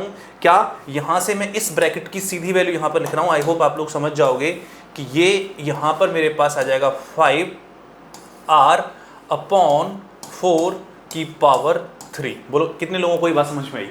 मैंने यहाँ पर सीधा सीधा ये जो 3/2 था ना, तो स्क्वायर रूट ले लिया उसका और पावर 3 यहाँ पर बच गई, क्योंकि मेरे को यहाँ पर मिल रहा था 25r² 16, तो 25r² का जो स्क्वायर रूट लेंगे तो वो 5r हो जाएगा और नीचे 16 का स्क्वायर रूट 4 हो जाएगा और यहाँ पर 3 हो जाएगा, सिंपल। अब देखो इसको जरा मैं कैसे लिख सकता हूँ दोबारा से, I can write this like, ये मेरे पास में हो जाएगा mu naught and this is I/2 और ये हो जाएगा 22 × 25 r³ और ऑब्वियसली यहाँ पे r² है और ये ऊपर पहुँच जाएगा ये तुम्हारे पास में 25, यहाँ पर 25r³ नहीं 125 r³ और ये ऊपर पहुँच जाएगा तो कितना हो जाएगा, ये यहाँ पर हो जाएगा 64। अब जरा इसको b1 के फॉर्म में लिखने की कोशिश करते हैं, तो what I would get is 64/125 mu not I r² से क्यू कट जाएगा और 2 यहाँ से देगा 2r, राइट। तो मेरे पास में जो ये b2 आया, can I write this b2 and that is coming out to be, ये तो मेरे को b1 बना रहा है, तो 64/125 टाइम्स b1, तो यहाँ से मेरे पास b2 इज टू b1 की वैल्यू कितनी हो जाएगी 64:125। अगर b2/b1 पूछा है तो उसने क्या पूछा है b2/b1, तो इसकी वैल्यू कितनी हो जाएगी 64/125। ऑप्शन नंबर 3 इसका यहाँ पर करेक्ट हो जाएगा। सिंपल क्वेश्चन था, फॉर्मूला बेस्ड क्वेश्चन था, थोड़ा सा आपको बस कैलकुलेशन में करनी थी और ये फॉर्मूला आपको पता होना चाहिए था कि जब भी किसी सर्कुलर कॉइल के एक्सियल पॉइंट पर मैं मैग्नेटिक फील्ड फाइंड आउट करूंगा तो उसका फॉर्मूला क्या होता है, और अगर मैं उसके सेंटर पर मैग्नेटिक फील्ड फाइंड आउट करूंगा तो उसका फॉर्मूला क्या होता है। अगर ये आपको पता है तो आसानी से आप रखते और आपको जवाब मिल जाता। ठीक है, आगे बढ़े, चलिए अगला क्वेश्चन देखिए। इन द नेक्स्ट क्वेश्चन क्या बोला गया, okay, considering Bohr's atomic model for hydrogen atom, Bohr का एटॉमिक मॉडल अगर हम हाइड्रोजन एटम वाला कंसीडर करते हैं तो वो क्या बोलता है, इसने एनर्जी की बात कर रहा है। Energy of H atom in ground state is same as energy of helium plus ion in its first excited state. देखो according to the Bohr's atomic model energy कैसे गिवन होती है आपको पता है, जो भी हमारे मोनो इलेक्ट्रॉनिक एटम्स होते हैं उनके लिए एनर्जी दी जाती है -13.6 and Z² electron volt, right? This is the Bohr's atomic model for mono electronic atoms, right? अब यहाँ पर देखिए कि मुझे इतना पता है कि ये अगर एनर्जी है किसके लिए, ये हमारे किसी भी मोनो इलेक्ट्रॉनिक एटम के लिए है। तो सबसे पहले तो hydrogen, the energy of H atom in ground state, ground state का मतलब हो जाएगा हाइड्रोजन एटम है मेरे पास और उसकी ग्राउंड स्टेट का मतलब होता है n = 1, तो उसकी एनर्जी कितनी हो जाएगी -13.6 इलेक्ट्रॉन वोल्ट, राइट। उसके बाद में अगर मैं देखता हूं हीलियम प्लस आयन का अगर मैं देखूंगा हीलियम प्लस आयन, तो यहां पर हमारे पास में अगर इसकी हीलियम प्लस आयन जो है उसकी फर्स्ट एक्साइटेड स्टेट का मतलब होता है n की वैल्यू हो जाती है 2, यह है ग्राउंड, ये ग्राउंड स्टेट को रिप्रेजेंट करता है n = 1, n = 2 का मतलब होता है फर्स्ट एक्साइटेड स्टेट। तो यहाँ पर इसकी भी जो एनर्जी होगी वो -13.6 इलेक्ट्रॉन वोल्ट ही होगी, क्योंकि इस फॉर्मूले के लिए जो हमारा हीलियम है उसके लिए Z की वैल्यू 2 हो जाएगी और फर्स्ट एक्साइटेड स्टेट है तो n की वैल्यू भी 2 हो जाएगी, तो हमारे पास अल्टीमेटली -13.6 ही बनेगा। इसके बाद अगर मैं बात करूं लिथियम की, लिथियम भी दे रखा है ना इसके अंदर, तो लिथियम प्लस राइट, यहां पर हमारे पास लिथियम के लिए अगर मैं देखूंगा सेकंड एक्साइटेड स्टेट का मतलब होगा n की वैल्यू 3, जबकि मुझे पता है कि लिथियम का जो एटॉमिक नंबर होता है वो 3 होता है, n = 3 रखूंगा, एटॉमिक नंबर भी 3 रखूंगा, तो यहां पर भी एनर्जी मेरे को -13.6 इलेक्ट्रॉन वोल्ट ही मिलेगी। Z की वैल्यू यहां पर 3 हो जाएगी क्योंकि लिथियम है, और मैं बात कर रहा हूं इसके सेकंड एक्साइटेड स्टेट यानी कि n की वैल्यू 3 के लिए, तो यहां पर भी मुझे एनर्जी जो है -13.6 इलेक्ट्रॉन वोल्ट ही मिलेगी। तो इन सब की एनर्जी आपस में बराबर होती है। अब आप देख लीजिए कि इसमें कौन कौन सा जो है सही बन रहा है, तो ये मैंने आपको बता दिया कि एनर्जी किस किस की आपस में बराबर होती है। Now let's look at which all are the correct. सबसे पहले the energy of H atom in ground state, ठीक है, is same as energy of He plus ion in its first excited state. First excited बिल्कुल सही बात है, ये तो सही बोल रहा है। उसके बाद में the energy of H atom in ground state it's same as that for the lithium plus ion for its second excited state. Second excited state किसकी, लिथियम के लिए, है ना, लिथियम के सेकंड एक्साइटेड स्टेट के लिए सेम होती है, बिल्कुल सही बात है, क्योंकि ये n = 3 का मतलब सेकंड एक्साइटेड स्टेट है।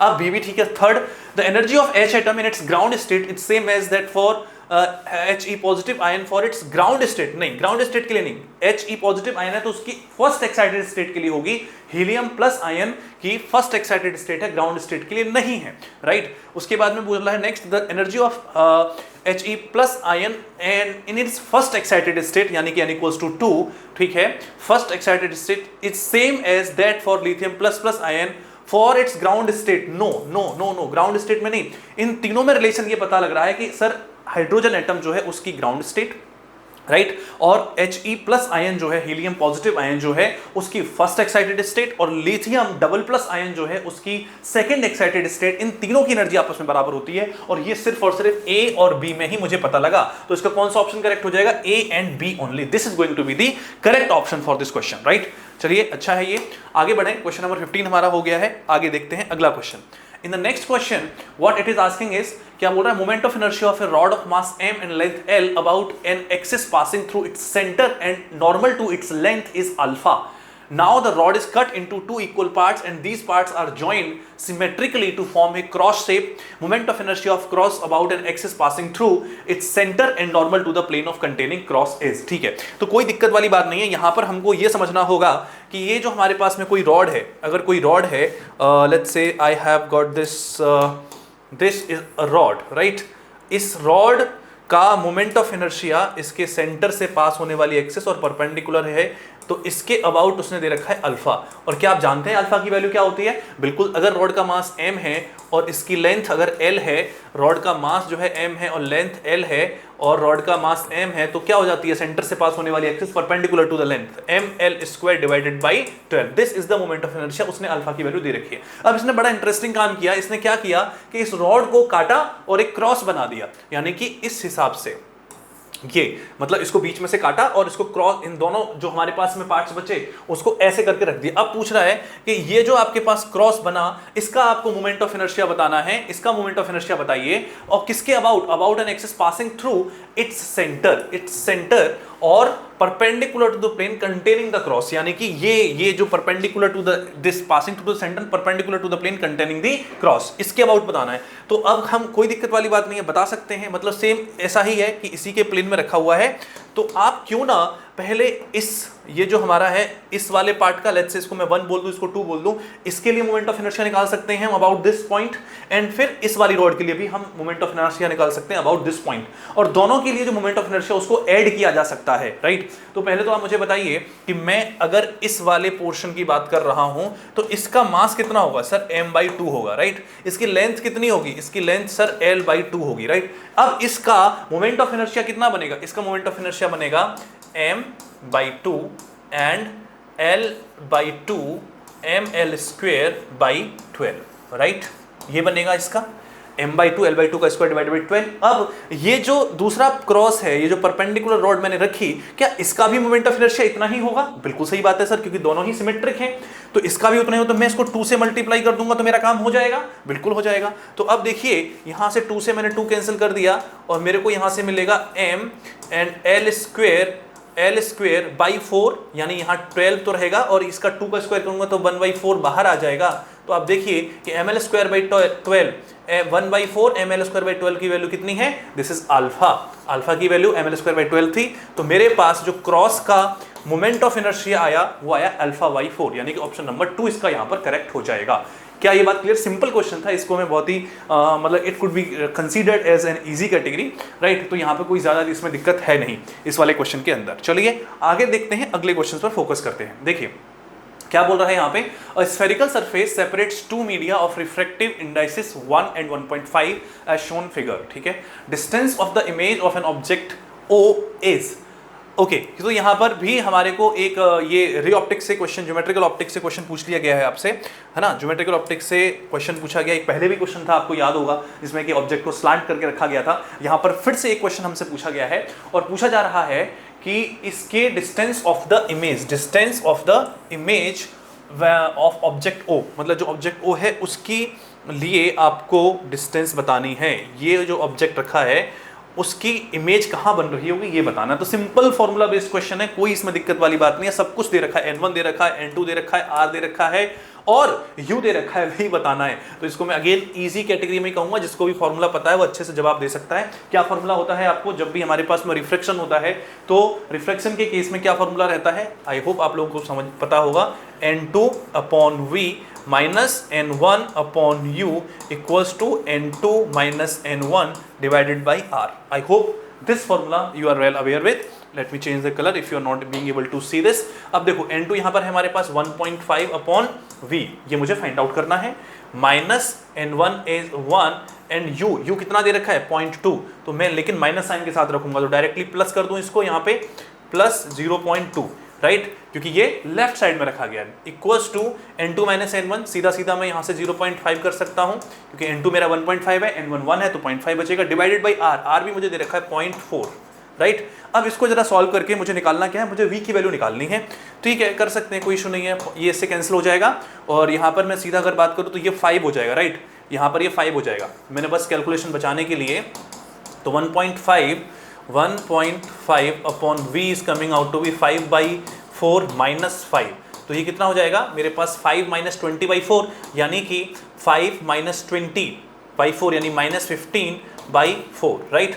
तो मेरे पास में अब इस 1.5 से इसको मैं कैंसिल कर सकता हूँ 10 टाइम्स, राइट, तो 10 टाइम्स जब मैं इसको कैंसिल करूंगा तो मेरे पास जो v की वैल्यू है वो आ जाएगी, इसको मैं रेसिप्रोकल कर दूंगा तो 4/10, तो यहाँ से मेरे पास विद नेगेटिव साइन, तो v की वैल्यू जो है वो आ गई minus 0.4, this is v is minus 0.4। अब इसको जो है मुझे बताना है कि अकॉर्डिंग टू द क्वेश्चन कहाँ पर बनेगा ये 0.4 metre right to the spherical surface के राइट में नहीं, 0.4 metre left to the spherical surface, yes, option number 2 इसमें यहाँ पर करेक्ट हो जाएगा। सिंपल फॉर्मूला बेस्ड क्वेश्चन है, फॉर्मूला बेस्ड क्वेश्चन को मैंने एक तरीके से सीधा फॉर्मूला लगाया और उसके बाद मेरे को इसका जवाब मिल गया कि इसका आंसर क्या होने वाला है। आई होप आपको बिल्कुल सिंपल इजी कैटेगरी में जाएगा क्योंकि सीधा सीधा फॉर्मूला लगा के हमें जवाब मिल गया, इसमें ज्यादा कुछ हमें करना नहीं पड़ा। आगे बढ़ते हैं और अगले क्वेश्चन की तरफ चलते हैं। क्वेश्चन नंबर 18, ध्यान से देखिए क्या बोल रहा है, मैच लिस्ट 1 विद लिस्ट 2।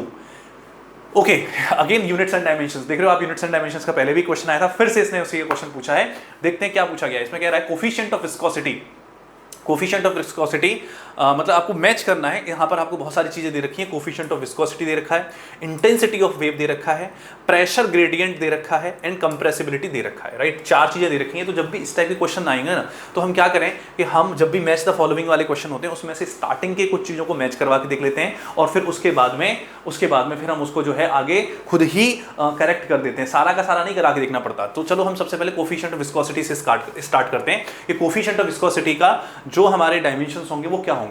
तो कोफिशिएंट ऑफ विस्कोसिटी कहां पर आता है, याद है आपको, जो फोर्स होता है वो कैसे लिखा जाता है, माइनस ईटा, राइट, ये होता है ईटा और फिर साथ में क्या V eta into this again is viscous force, कैसे eta A and D V upon D X, where D V upon D X is the velocity gradient, right, A is the cross sectional area and eta is the coefficient of viscosity। यहाँ से जरा coefficient of viscosity यानी eta का अगर मैं dimensions निकालने की कोशिश करूंगा तो मेरे पास क्या मिलेगा, फोर्स का होता है न्यूटन और ये हमारे पास में लेंथ है dx, तो मीटर डिवाइडेड बाई यहाँ पर आ जाएगा मीटर स्क्वायर और यहाँ पर dv के लिए क्या हो जाएगा मीटर पर सेकंड, तो सेकंड ऊपर चला जाएगा, राइट। अब इन सभी का मैं लिखूंगा, इससे मैंने ये कैंसिल कर दिया तो मेरे पास में आया Newton into second. Newton second का देखो सीधा सीधा आप लोग समझते जाइए, mL/t-2 होता है और इसका हो जाएगा t सेकंड का।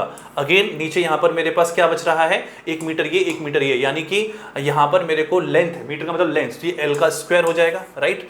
तो मेरे पास में बचेगा ये m और यहाँ से L से ये कैंसिल हो जाएगा लेकिन एक L ऊपर पहुंचेगा तो यहाँ से L-1, राइट, और T यहाँ पर भी मेरे को फिर से -1, mL-1 T-1, ये मुझे मिल रहा है कोफिशिएंट ऑफ विस्कोसिटी। अब देखिए mL-1 T-1 ये मेरे को कहाँ मिल रहा है, इसमें मिल रहा है, तो पहले का तो फोर्थ होना चाहिए, A का फोर्थ इसमें है और A का फोर्थ इसमें है, ठीक है, और तो कहीं नहीं है, यानी ये खत्म और ये खत्म, इसकी पॉसिबिलिटी खत्म हो जाती है, राइट। तो अब 2 और 3 में से मुझे देखना है। चलो एक स्टेप और बढ़ते हैं। अब B यानी कि इंटेंसिटी ऑफ वेव, अब B का या तो 1 हो सकता है या 2 हो सकता है। अब जो B का होगा वही डिसाइड कर देगा कि हमारा आंसर क्या आएगा। अब इंटेंसिटी की मैं बात करूं, इंटेंसिटी ऑफ वेव और intensity of anything, it is energy per unit time per unit area. तो energy per unit time per unit area को अगर मैं देखूं तो एनर्जी को मैं लिख सकता हूं दिस फोर्स इंटू डिस्प्लेसमेंट, यानी कि न्यूटन इंटू मीटर, ठीक है, न्यूटन और मीटर एनर्जी, ये हो गया हमारा energy, and divided by area, area का मतलब अगेन मीटर स्क्वायर, और टाइम के लिए मैं क्या लिख सकता हूं, सेकंड। अब सभी के जरा आप यूनिट डायमेंशंस लिख दीजिए। न्यूटन क्या हो जाएगा, mL/t-2, एंड यहां पर हमारा मीटर से मीटर कैंसिल कर देंगे तो नीचे मेरे पास में मीटर सेकंड बचेगा, राइट। तो मीटर का अगेन लेंथ, मीटर लेंथ है, और यहां पर ये क्या हो जाएगा, t हो जाएगा। तो l से l खत्म कर देंगे तो मेरे पास बचेगा mL0 एंड t-3, क्योंकि यहां पर t है, t-3, तो ये मेरे पास इंटेंसिटी का आएगा mL0 t-3। अब देखिए जरा, mL0 t-3 मेरे पास 1 में मिल रहा है, तो b का मेरे को बनेगा 1, mL0 t-3, b का 1, तो b का 1 ये है, राइट, यानी कि ये अब नहीं हो सकता, तो ये भी खत्म हो गया। तो मेरा ऑप्शन क्या हो जाएगा, मेरा ऑप्शन 2 इसमें हो जाएगा करेक्ट। क्या बात समझ में आ रही है आपको? जब भी आपको मैच द फॉलोइंग टाइप के क्वेश्चन दिखाई देते हैं तो उसमें हम क्या करते हैं, उसमें हम सिर्फ कुछ को ही मिला करके देखते हैं, बाकी का आंसर जो है हम खुद से प्रिडिक्ट कर देते हैं टाइम बचाने के लिए, राइट। आई होप आपको समझ में आ रही होगी कहानी कि मैं आप लोगों से क्या कहने की कोशिश कर रहा हूं, ठीक है। चलिए आगे बढ़ते हैं अगले क्वेश्चन की तरफ। अगला क्वेश्चन देखिए, क्वेश्चन नंबर 19।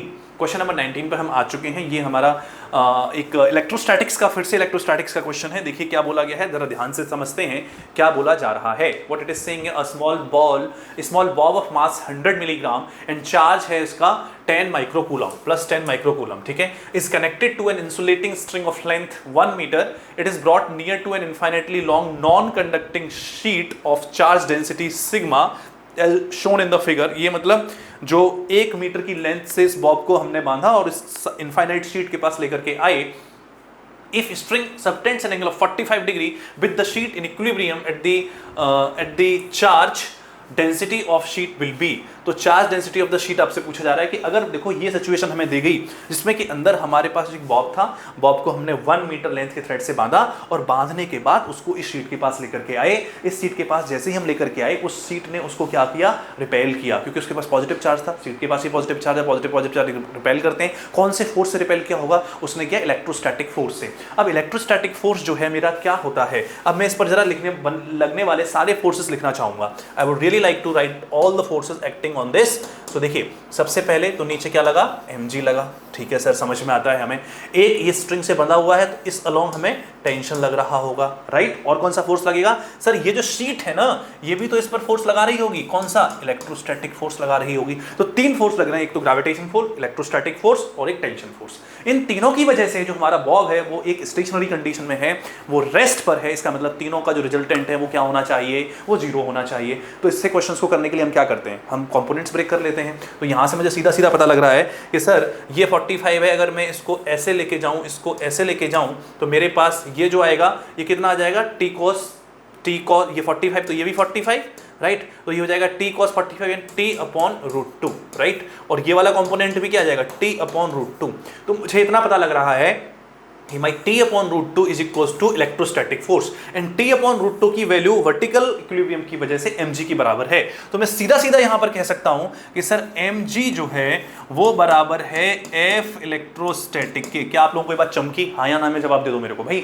t/√2 mg के बराबर है और t/√2 इलेक्ट्रोस्टैटिक फोर्स के बराबर है। तो इसका मतलब क्या हो जाएगा, इलेक्ट्रोस्टैटिक फोर्स mg के बराबर है, बस मेरा काम हो गया। अब देखिए fe क्या होता है सर, ये होता है charge multiplied by the electric field, ये भी बात सही है। अब अच्छा मुझे बताइए चार्ज का मतलब कितना, चार्ज तो भैया हमारे पास में वही है, क्या है चार्ज, ये है क्या, चार्ज गिवन है Q। और इलेक्ट्रिक फील्ड क्या होता है, इलेक्ट्रिक फील्ड चार्ज सीट की वजह से σ/2 एप्सिलॉन नॉट, ये होता है, राइट। तो यहां से मेरे को कहानी समझ में आती है सर कि अगर मैं mg और Q σ/2 एप्सिलॉन नॉट की बात करूं तो यहां से मेरे पास में जो वैल्यू आ जाएगी वो क्या होगी, वो होगी सबसे पहले तो मेरे को जो मिलेगा वो होगा सिग्मा, चाहिए ना मुझे सिग्मा, तो ये हो जाएगा mg 2mg epsilon not upon q, this is going to be my sigma. अब जरा सारी वैल्यू पुट करो यहाँ पे और यहाँ पे वैल्यू पुट करके हमको आंसर मिल जाएगा 2। और मास कितना दे रखा है 100 मिलीग्राम, ध्यान से 100 मिलीग्राम है। जब इसको आप केजी में कन्वर्ट करोगे तो इट वुड बी 100 इंटू 10 की पावर -6। यहाँ पर गलतियां कर देते हैं कई बार बच्चे, मिलीग्राम को किलोग्राम में कन्वर्ट करने के लिए सिर्फ -3 से मल्टीप्लाई कर देंगे, लेकिन ऐसा नहीं करना है हमें। मिलीग्राम को पहले ग्राम में कन्वर्ट करेंगे, ग्राम को फिर किलोग्राम में लेकर के जाएंगे, तो वहां पर हमको जो मास मिलेगा वो -6 से हमें यहाँ पर मल्टीप्लाई करने पर मिलेगा। तो यहां से मेरे पास में जो आया दैट इज 100 इंटू 10 की पावर -6। एम जी की वैल्यू 10 और एप्सिलॉन नॉट की वैल्यू मैं लिख सकता हूं 8.85 इंटू 10 की power -12 and that whole divided by q, and q is some 10 microcoulomb. तो 10 इंटू 10 की पावर -6। अब देखिए इससे ये कैंसिल हो जाएगा, 10 से ये 10 कैंसिल हो जाएगा। 8.85 इंटू 2 इंटू ये हमारे को देखकर पता लग रहा है, जब मैं 8.85 को 2 से मल्टीप्लाई करूंगा तो what I would get is 17.7, right. देखो यहां से मैं डायरेक्टली यहां पर लिख दूं तो ये आंसर में लिख रहा हूं 17.7, ये 8.85 इंटू 2 इंटू 10 की पावर यहां से 2 और यहां से -12। तो आई थिंक मेरे को यहां पर 10 मिल जाएगी।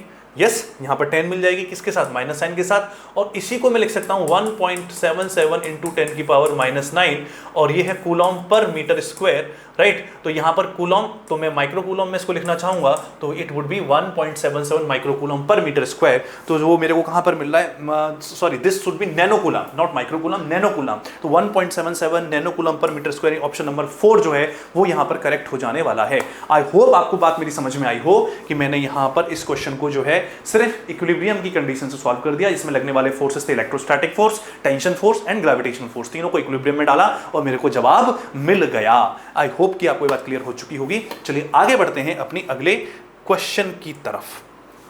हाँ जी, देखिए क्वेश्चन नंबर 20 क्या बोल रहा है, ए मोनोक्रोमेटिक लाइट है, is incident on a metallic plate having work function phi, an electron emitted normally to the plate from a point A. ठीक है, ध्यान से हम चीज़ों को करेंगे तो हमारे को चीज़ें बिल्कुल समझ में आती हैं। तो इसका सबसे पहले तो एक वर्क फंक्शन फाई दे रखा है, ठीक है। An electron emitted normally to the plate, एक इलेक्ट्रॉन जो है वो उस प्लेट से नॉर्मली एमिट किया जा रहा है from point A with maximum kinetic energy, ठीक है, enters a constant magnetic field perpendicular to the initial velocity. मतलब इनिशियल वेलोसिटी जो भी उस इलेक्ट्रॉन की थी उसके परपेंडिकुलर एक मैग्नेटिक फील्ड है। The electron passes through a curve and hits back the plate at point B. जो एंगल है वो एक कर्व से पास होता है और उस प्लेट को फिर से पॉइंट बी पर जाकर के हिट कर देता है। The distance between A and B is, और क्या क्या चीजें गिवन है इसने दे दिया, magnitude of charge of an electron is E and mass is m, h is the Planck constant and c is the velocity of light. Take the magnetic field existence throughout the electron। मतलब ये बोल रहा है कि take the magnetic field exist throughout the path of electron, मतलब जहां जहां पर उसका पाथ है वहां पर मैग्नेटिक फील्ड एग्जिस्ट करता है। चलो मैं इस क्वेश्चन को थोड़ा सा सिंपल करके आपको बता देता हूं कि इसका कहने का अर्थ क्या है। देखो यहीं से I think I need to take another page. What it is trying to call you is कि भाई साहब एक हमारे पास में ऐसे शीट है, what I have is a sheet like this, right? एक शीट है, अब इस शीट से इलेक्ट्रॉन निकला perpendicular with its maximum kinetic energy, right. पूरी काइनेटिक एनर्जी लेकर के इससे मतलब ये शीट से कैसे निकल रहा है, ये हमारे पास में मेटल की शीट है, इस पर लाइट डाला, एनर्जी डाली, उससे एक इलेक्ट्रॉन मैक्सिमम काइनेटिक एनर्जी लेके निकला, और जैसे ही निकला इसको यहां पर एक मैग्नेटिक फील्ड मिला जो कि इसकी वेलोसिटी के परपेंडिकुलर था। कैसा था, परपेंडिकुलर टू इट्स वेलोसिटी। अब परपेंडिकुलर है तो क्या करेगा वो सर ऐसे घूमेगा घूमेगा घूमेगा घूमेगा और वापस से आकर के हिट कर देता है। That's what it is saying in the question. ये ए पॉइंट से निकला और बी पॉइंट पर आकर के गिर गया इलेक्ट्रॉन एमिट हुआ विद द फोटोइलेक्ट्रिक इफेक्ट, उसको मिला magnetic field, let's say magnetic field inside था, राइट। तो उस पर फोर्स कैसे लगे, इस तरफ, तो उसका पाथ कैसा होगा इस हिसाब से, और उसे जहां जहां पर उसका पाथ है हर जगह मैग्नेटिक फील्ड मिल गया। तो उसने ए से चला बी पर जाकर के हिट किया, तो obviously you can say that it would be a semi circular path, क्योंकि जब भी कोई इलेक्ट्रॉन, मूविंग इलेक्ट्रॉन किसी परपेंडिकुलर मैग्नेटिक फील्ड के अंदर एंटर करता है तो वो एक सेमी सर्कुलर पाथ लेता है। तो अब ये जो सेमी सर्कुलर पाथ है इसकी कोई ना कोई रेडियस रही होगी, let's call this radius to be r। अब इसने पूछा है ए और बी का डिस्टेंस बताओ, तो वो होगी r। ए और बी का डिस्टेंस को अगर मैं r से डिनोट करूं या सीधा ए बी ही बोल दूं तो ए बी जो होगा वो क्या आ जाएगा, 2r हो जाएगा, राइट। तो ये मेरे से ए बी पूछ रहा है। इन टर्म्स ऑफ क्या क्या चीजें दे रखी है इसने, मास ऑफ द इलेक्ट्रॉन है, चार्ज ऑफ द इलेक्ट्रॉन है, बी है, और लैम्डा दे रखा है, यानी कि जो हमने इसके ऊपर लाइट डाली है जिसकी वजह से इलेक्ट्रॉन मेटल सरफेस को छोड़ करके बाहर आया है, उसकी वेवलेंथ भी गिवन है। तो अगर ये सारी चीजें हमें पता है तो आई होप कि हम बड़े ही आसानी से जो है यहां पर बता सकते हैं कि कैसे जो है ये हो रहा होगा। तो देखिए, अब सबसे पहले तो कोई भी अगर इलेक्ट्रॉन है, कोई भी चार्ज पार्टिकल है, अगर किसी मैग्नेटिक फील्ड के अंदर वो सर्कुलर पाथ ले रहा है तो उसके रेडियस कैसे गिवन होती है? सर रेडियस गिवन होती है m and what it is mv upon qb। Yes, तो ये होती है mv अपॉन qb, ये होता है रेडियस का फॉर्मूला। मुझे ये निकालना है। अब देखो, इसमें मैं सारी चीजों को इनकॉर्पोरेट कैसे करूं? ये जो mv है, क्या ये मोमेंटम ऑफ द इलेक्ट्रॉन है? यस, तो ये मैं इसको p अपॉन क्यू बी लिख सकता हूं, राइट। और ये p और upon q charge of the electron है, इसको मैं ऐसे लिख सकता हूं, राइट। अब ये मोमेंटम मुझे चाहिए कैसे? मोमेंटम के लिए मुझे जाना पड़ेगा काइनेटिक एनर्जी के पास। काइनेटिक एनर्जी क्या होती है? काइनेटिक एनर्जी, जो ये इलेक्ट्रॉन निकला है वो मैक्सिमम काइनेटिक एनर्जी लेके निकला। काइनेटिक एनर्जी मैक्सिमम क्या हो सकती है किसी भी एमिटेड इलेक्ट्रॉन की? तो यहां पर इसने और क्या चीज यूज की है? Phi is the work function, right. Phi is the work function. तो काइनेटिक एनर्जी क्या हो जाएगा? अगर मान लो एमिटेड जो हमारा इंसिडेंट फोटोन था उसकी वेवलेंथ थी लैम्डा, तो ये होगी हमारी incident energy minus the work function, ये हमारे पास में हो जाएगी इसकी काइनेटिक एनर्जी। और आपको पता है कि काइनेटिक एनर्जी को मैं लिख सकता हूं p स्क्वायर बाई 2m। तो यहां से p स्क्वायर की वैल्यू मेरे पास आ जाएगी 2m एंड साथ में hc upon lambda minus 5, right. अब देखिए यहां से p की वैल्यू मेरे पास क्या आ गई? p की वैल्यू मेरे पास में आ जाएगी अंडर द रूट 2m और साथ में hc upon lambda minus 5, right. p मेरे पास में ये आ गया। अब इसकी वैल्यू उठा करके मैं वहां रख दूं तो r की वैल्यू मेरे पास क्या है? p में eb से बस डिवाइड ही तो कर देना है, साथ में eb से डिवाइड ही तो कर देना है, और साथ ही मुझे ab चाहिए। ab ट्वाइस r के बराबर है, तो यहां से मैं सीधा सीधा लिख सकता हूं ab इक्वल्स टू 2r, और 2 से मल्टीप्लाई करूंगा इसमें, और r है p अपॉन eb, तो यहां पर 2m and then it is hc upon lambda minus 5, और साथ में हमारे पास डिवाइड p से डिवाइड हो रहा है eb को, तो it would be divided by e into B, right. अब 2 को जरा अंदर कर दो, अंदर कर दोगे। क्यों ऐसा करवाना है? क्योंकि यहाँ पर आप देख रहे हो तो 2 को अंदर करेंगे तो 8 हो जाएगा ये। तो सीधा सीधा देखिए यहाँ पर, क्योंकि सारी चीजें अंदर दे रखी हैं, 2m 8m hc upon lambda minus 5 divide by eb, और कहीं पर भी 8m नहीं है, राइट। तो ये हमारा ऑप्शन नंबर 3 इसका करेक्ट हो जाएगा। कैसे करेक्ट हो गया ये हमने यहाँ पर देख लिया कि 2 को जब हम अंदर करेंगे तो 2 का स्क्वायर 4, 4 इंटू 2। अरे आप इसको पूरा भी कर सकते हो, कोई ऐसी दिक्कत वाली बात नहीं है। ab की वैल्यू सीधा सीधा मुझे यहाँ से पता लग रही है, which is 8m and then hc upon lambda minus 5 and this whole divided by e and b, right. This is going to be my answer, और विच इज ऑप्शन नंबर 3। क्या आपको ये बात क्लियर हुई जो भी मैंने यहाँ पर आप लोगों के साथ एक्सप्लेन किया इस क्वेश्चन में? ये क्वेश्चन थोड़ा ठीक ठाक सा था, इसमें कैलकुलेशन था, इसमें इसने फोटोइलेक्ट्रिक यानी मॉडर्न फिजिक्स भी पूछ लिया, फोटोइलेक्ट्रिक इफेक्ट भी लगवा दिया आपसे, और साथ ही साथ इसने मैग्नेटिज्म को भी कनेक्ट कर दिया कि भाई साहब हमको तो ये बताइए कि ये जो कहानी हो रही है ये कैसे यहाँ पर हमारी चलेगी। कि यही सारी चीजें हैं। आई होप कि आप लोग इसको समझ रहे होंगे, इस क्वेश्चन को आपने कर लिया होगा, ठीक है।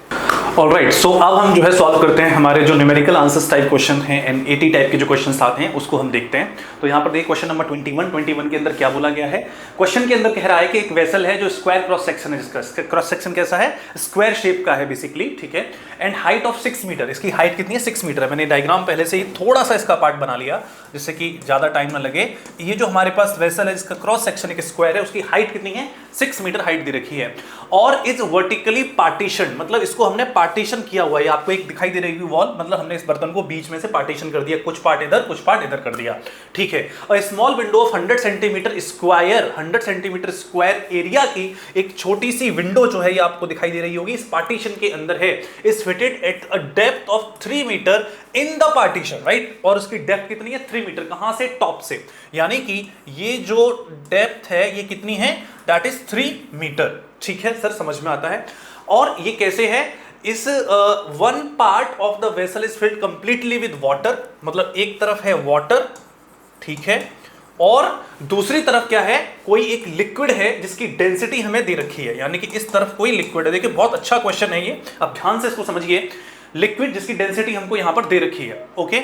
Now what it is asking, density दे रखी है 1.5 इंटू 10 की power 3 kg per metre cube, what force one needs to apply on the hinged door. ये हिंज्ड डोर की कहां की कहानी है, इसी विंडो की। हिंज्ड डोर है, हिंज्ड डोर से फिटेड है कौन, ये विंडो, यानी कि ये वाली जो विंडो है वो इस हिंज के अबाउट रोटेट कर सकती है। ऐसे विंडो है वो ऐसे घूम सकती है, ऐसे, बात समझ में आ रही है, तो ये घूम सकती है। तो उसने कहा what force one needs to apply on the hinged door so that it does not get open, जिससे कि विंडो खुले ना। तो सबसे पहले तो ये समझ में आपको आना चाहिए कि यहां पर ये जो हमारा वेसल है उसके एक तरफ है लिक्विड वाटर, जिसकी की डेंसिटी कितनी होती है 1 इंटू 10 की power 3 kg per metre cube, और दूसरी तरफ है सर हमारे पास एक लिक्विड जिसकी डेंसिटी है 1.5 इंटू 10 की power 3 kg per metre cube, right. ये इसकी डेंसिटी यहां पर हमको दे रखी है, एक तरफ वाटर है, एक तरफ हमारे पास कोई दूसरा लिक्विड है। अब आप ये समझिए कि जो क्वेश्चन पूछ रहा है कि सर ये विंडो शुड नॉट ओपन, मतलब ये इसको ओपन करने की कोशिश कर रहा होगा लिक्विड और ये वाटर का कॉम्बिनेशन मिलकर, क्यों करेगा, व्हाई वुड इट हैपन, ऐसा होगा क्यों। इसका जवाब है जो हमारा प्रेशर है उसके डिफरेंस की वजह से। प्रेशर का डिफरेंस कैसे है, आप ध्यान से देखो तो इस तरफ वाटर है, इस तरफ लिक्विड है, दोनों की डेंसिटी अलग है। अब वाटर का जो सरफेस लेवल है, जो सरफेस है हमारे इस वेसल का, उससे 3 मीटर बिलो, सरफेस से 3 मीटर बिलो हम देखें तो हमारे को दोनों साइड में प्रेशर अलग अलग मिलेगा, दोनों साइड में प्रेशर की वैल्यू अलग अलग होगी। तो अगर मैं इस विंडो का एक बड़ा सा डायग्राम बना करके आपको यहां दिखाने की कोशिश करूं कि भाई ये जो विंडो है और ये इस जगह पर हिंज है, यानी कि इसके अबाउट ये रोटेट हो सकती है पंखे की तरह। हाथ वाला पंखा नहीं होता था, आप लोगों ने देखा हो, वो इस पर्टिकुलर एक जो इसकी पकड़ने वाली स्टिक होती थी उसके तरफ वो हिंज्ड होता है। तो यहां पर अगर तुम देखोगे तो इधर से लिक्विड फोर्स लगा रहा होगा इस तरफ, राइट, और इधर से ये हमारा वाटर फोर्स लगा रहा होगा। ये मैं कह रहा हूं फोर्स ऑफ द लिक्विड, ये है force of the water, right. अब इन दोनों फोर्सेस का डिफरेंस है, कुछ ना कुछ अलग है ऑब्वियसली। कैसे सर, लिक्विड का फोर्स आ जाएगा, लिक्विड का फोर्स हो जाएगा sir rho of the liquid GH pressure multiplied by the area, और यहां पर वाटर का फोर्स कितना हो जाएगा sir rho of the water GH multiplied by the area. This is going to be the forces of liquid and water respectively. Now let's find out the net force. जो F इस पर net लग रहा है वो कितना होगा, इन दोनों का डिफरेंस। दोनों का डिफरेंस अगर मैं निकालूंगा तो I can very well write rho L minus rho W and GH is common. H क्या है आप समझ रहे हो, जो 3 मीटर height from the top surface से जो उसकी डेप्थ जो है वो H है, मल्टीप्लाइड बाय द एरिया। जरा आप इसमें वैल्यूज रखिए और बताइए क्या आएगा, रो L माइनस रो वाटर। तो ये मेरे पास में 1.5 माइनस 1 यानी 0.5 इंटू 10 की पावर 3 ये आ जाएगा। G की वैल्यू है 10 और उसके बाद में H की वैल्यू डेप्थ है 3 और एरिया कितना है, इस विंडो का एरिया है 100 सेंटीमीटर स्क्वायर। 100 और सेंटीमीटर स्क्वायर को मैंने कन्वर्ट कर दिया मीटर स्क्वायर में, तो मेरे पास क्या आ जाएगा 10 की पावर माइनस 4। अब जरा आप यहां से देखिए तो मेरे को यहां से सॉल्व करूंगा इसको 10 की पावर माइनस 4, तो ये यहां से ये 3 कैंसिल हो जाएगा और एक मेरे पास पावर माइनस 1 की बचेगी, उससे ये कैंसिल हो जाएगा। तो मेरे पास बचा क्या, इस 10 से ये डेसिमल कैंसिल हो जाएगा, 5 3 एंड 10, 5 इंटू 3 15 इंटू 10 यानी 150 न्यूटन। भाई साहब 150 न्यूटन फोर्स का डिफरेंस आ रहा है इस हिंज्ड पार्ट पे। 150 न्यूटन ये एक्स्ट्रा फोर्स लगा रहा है इस तरफ, किस तरफ, ये लिक्विड जो है 150 न्यूटन का फोर्स इस पे लगा रहा है। इसका मतलब ये डोर जो है वो खुलने की कोशिश करेगा। तो अगर मैं चाहता हूं कि डोर ओपन ना हो तो मुझे 150 न्यूटन का फोर्स इस पर लगाना चाहिए। कितना फोर्स लगाना चाहिए, 150 न्यूटन। तो इसका आंसर मेरे पास में क्या आ जाएगा, कि आंसर जो आएगा वो यही होगा, दैट 150 न्यूटन अगर मैं फोर्स लगाऊंगा, अगर मैं 150 न्यूटन का फोर्स लगाऊंगा इसके सेंट्रल पॉइंट पे, तो मेरा जो विंडो है that is not going to open. तो आंसर हमारा क्या आ जाएगा 150। तो इसका आंसर है 150 न्यूटन। अच्छा क्वेश्चन है, किसने शानदार तरीके से उसने एक वेसल को लिया, उसको पार्टीशन किया, पार्टीशन में एक विंडो लगाई, उसको हिंज कराया, अलग अलग लिक्विड भर दी और अलग अलग लिक्विड भरने की वजह से क्या हुआ, प्रेशर डिफरेंस हुआ, प्रेशर डिफरेंस की वजह से फोर्स लगा। और वही पूछ रहा है कि कितना फोर्स एक्चुअली में इनका डिफरेंस है, और इतना डिफरेंस वाला फोर्स ही आप लगाओगे इस तरफ से, वाटर की तरफ से, तो विंडो जो है वो ओपन नहीं होगी। क्लियर है क्या बात। चलिए अब आगे की तरफ बढ़ते हैं और अगले क्वेश्चन को देखते हैं, जो हमारा अगला क्वेश्चन है न्यूमेरिकल आंसर टाइप। इस क्वेश्चन को जरा ध्यान से पढ़िए क्या बोलता है। इसने बोला एक स्टील वायर है जिसकी लेंथ है 2 मीटर, ठीक है, यंग्स मॉडुलस है 2 इंटू 10 की पावर 2 इंटू 10 की power 11 newton per metre square, it is stressed by a force. Length दे दी, यंग्स मॉडुलस दे दिया, इसको किसी फोर्स से स्ट्रेच किया जा रहा है। If Poisson's ratio and transverse strain, दो टाइप के स्ट्रेन होते हैं, एक ट्रांसवर्स और एक लॉन्गिट्यूडिनल। एक पॉइसन रेशियो दे दिया और ट्रांसफर स्ट्रेन दे दिया for a wire are 0.2 and 10 की power -3 respectively, then the elastic potential energy density of the wire हमसे पूछा जा रहा है। तो पोटेंशियल एनर्जी का मैं आपको फॉर्मूला बताऊं क्या, तो इलास्टिक पोटेंशियल एनर्जी डेंसिटी होती है, सबको मैंने शॉर्ट में लिख दिया, वो क्या होती है, half of gamma into strain का स्क्वायर। ये फॉर्मूला आपको पता होना चाहिए, स्ट्रेन का स्क्वायर। ये हमारे पास में इलास्टिक पोटेंशियल एनर्जी डेंसिटी का फॉर्मूला होता है। गामा मुझे पता है, स्ट्रेन कौन सी होती है, लॉन्गिट्यूडनल स्ट्रेन। तो मुझे पहले ये फाइंड आउट करना है। ये फाइंड आउट करने के लिए मेरे को उसने बड़ी अच्छी चीज बता रखी है, पॉइजन्स रेशियो। अब जो पॉइजन्स रेशियो होता है उसको अगर मैं रिप्रेजेंट कर रहा हूं ईटा से, तो ये होता है हमारा ट्रांसवर्स स्ट्रेन यानी कि delta D upon D divided by longitudinal strain यानी कि डेल्टा एल अपॉन एल। इसको ही तो हम पॉइजन्स रेशियो बोलते हैं, transverse strain divided by longitudinal strain. यहां से मेरे को ट्रांसवर्स स्ट्रेन क्योंकि पता है, तो मैं लॉन्गिट्यूडनल स्ट्रेन जो से फाइंड आउट कर सकता हूं। तो longitudinal strain delta L upon L, इसकी वैल्यू कितनी हो जाएगी, डेल्टा डी अपॉन डी कितना दे रखा है, 10 की पावर -3 अपॉन पॉइजन्स रेशियो कितना दे रखा है, 0.2। तो मेरे पास वैल्यू क्या है, मेरे पास वैल्यू आ जाएगी ये, दिस वुड बी 0.2, तो ये हो जाएगा 10, सॉरी दिस इज 5, 1 अपॉन 0.2, तो ये कितना हो जाएगा 5 इंटू 10 की power -3। I hope you understood that this is delta L upon L, यानी कि जो हमारे को लॉन्गिट्यूडनल स्ट्रेन मिला उसकी वैल्यू कितनी आ रही है, 5 इंटू 10 की पावर -3। ठीक है सर, अब हमें समझ में आ चुका है। अभी हमें और क्या चाहिए,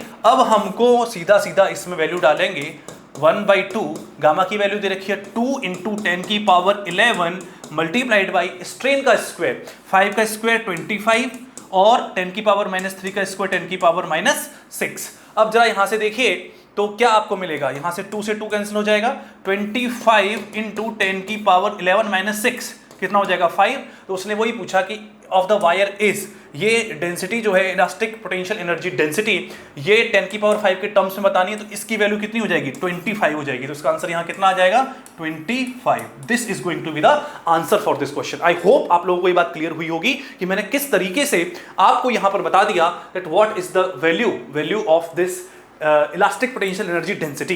क्लियर है, चलिए आगे बढ़ते हैं और अगले क्वेश्चन की ओर चलते हैं। Let's see next question. Next question में क्या कहा गया है, ध्यान से देखिए। ये हमारे पास में डिफ्रेक्शन का क्वेश्चन है। If the measured angular separation between the second minimum to the left of the central maximum and the third minimum to the right of the central maximum, यानी कि सेंट्रल मैक्सिमम के left में और central maximum के right में कौन सा, left में कौन सा है सेकंड मिनिमम, और लेफ्ट में और राइट में कौन सा है थर्ड मिनिमम। बात समझ में आ रही है, सेकंड मिनिमम किस तरफ है, यहां पर हमें दिख रहा है if the separation between the second minimum to the left और and the third minimum to the right of the central maximum is 30 degree in a single slit diffraction pattern recorded using 628 nanometre. मतलब यहां पर जो wavelength use की गई है, जो light use की गई है, उसका वेवलेंथ कितना है 628 nanometre. Then the width of the slit आपसे पूछा जा रहा है कितनी होगी, ये हमको जानना है यहां पर। तो यहां पर कैसे मैं आपको बताऊं, ये तो बहुत सिंपल है, आपको डायरेक्ट फार्मूला अगर पता है कि मान लो ये हमारे पास विड्थ है और ये हमारे पास में एक पैटर्न है और ये हमारे पास यहां से इसने कहा ये हमारे पास जा रहा है, ये इस जगह पर हमारा सेंट्रल मैक्सिमम होगा, यहां पर है हमारा सेकंड मिनिमम लेफ्ट में, इसको मैं लेफ्ट बोल रहा हूं, और यहां पर है हमारा थर्ड मिनिमम, कितना है, कौन सा है, third minimum. This is third minima, right. ये किसके है, सेंट्रल मैक्सिमा के, ये लेफ्ट साइड हो गई, ये राइट साइड हो गई। ओके, तो अगर मैं तुमसे कहूं कि ये है θ1 और ये है θ2, हालांकि उसने एंगुलर सेपरेशन जो 30 डिग्री दिया है, कहां दिया है, इसने दिया है ना कि कितना है, दिस इज 30 डिग्री, वो इन दोनों का सम है। बट अभी मैं यहां से मेजर कर रहा हूं तो θ1 और θ2 ये मैंने मान लिए और रेफरेंस लाइन से। तो इसके लिए मैं अगर sin θ1 लिखूं तो you would agree with this that sin θ1 second minimum है ना यहां पर, तो ये हमारा हो जाएगा 2 लैम्डा अपॉन ए, राइट। और इसके लिए लिखूं sin θ2 तो ये हो जाएगा 3 लैम्डा अपॉन ए। क्यों, क्योंकि ये थर्ड मिनिमा है और ये हमारा सेकंड मिनिमा है, सेंट्रल मैक्सिमा के लेफ्ट में और राइट में। ठीक है, अगर मैं एंगल्स को छोटा मान लूं तो यहां से मैं कह सकता हूं if the angles are small, for small angles this theta 1 can be written as 2 lambda upon a, right? And this theta 2, यहाँ पर theta 1 like this, theta 2 can be written as 3 lambda upon a.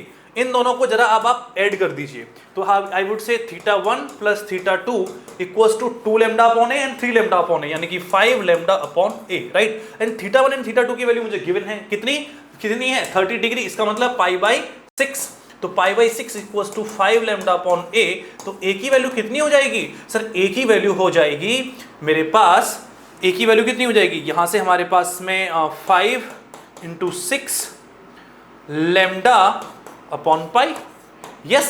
तो A की value कितनी हो जाएगी 5 into 6 into lambda कितना है 628 into 10 की power minus 9 and that is divided by how much? Pi is 3.14, pi is 3.14।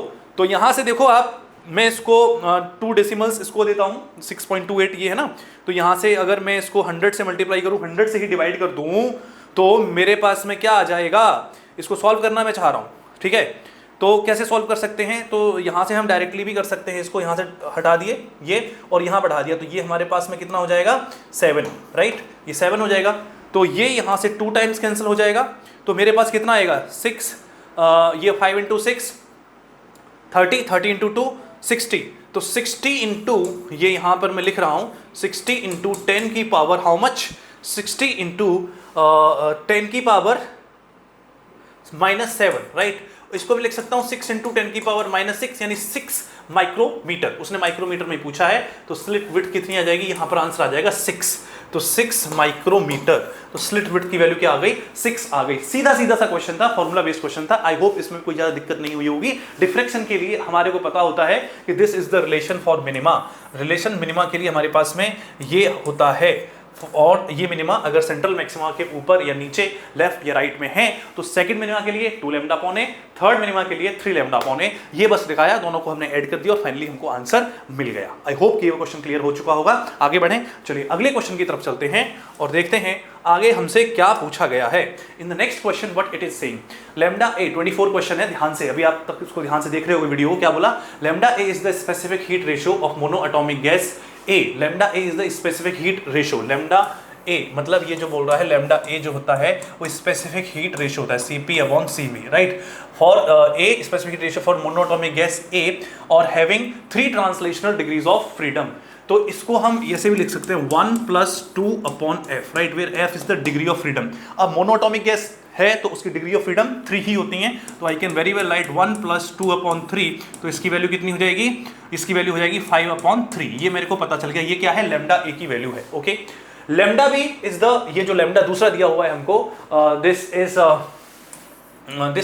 you should call it gamma basically, क्योंकि it's not the lambda, it is the gamma. Gamma B is the specific heat ratio polyatomic gas B having 3 translational, 3 rotational degrees of freedom and 1 vibrational mode.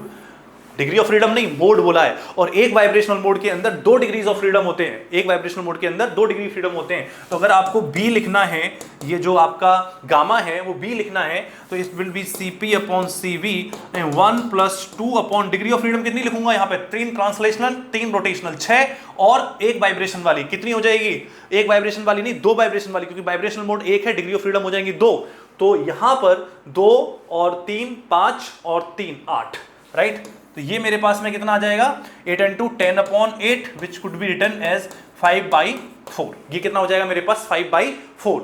Now इतने पूछ लिया है कि दोनों का ratio बताओ, तो अगर आप ये gamma A upon gamma B कीजिएगा तो what you would get is 5/3 divided by 5/4, यानी कि 4/3, राइट? लेकिन इसको मुझे लिखना किसके फॉर्म में? 1 + 1 अपॉन n, तो can I right it 1 + 1 upon 3? हाँ या ना बोलो? 1 + 1 अपॉन 3, तो यहां से n की वैल्यू कितनी आ जाएगी? 3 आ जाएगी मेरे पास n की वैल्यू।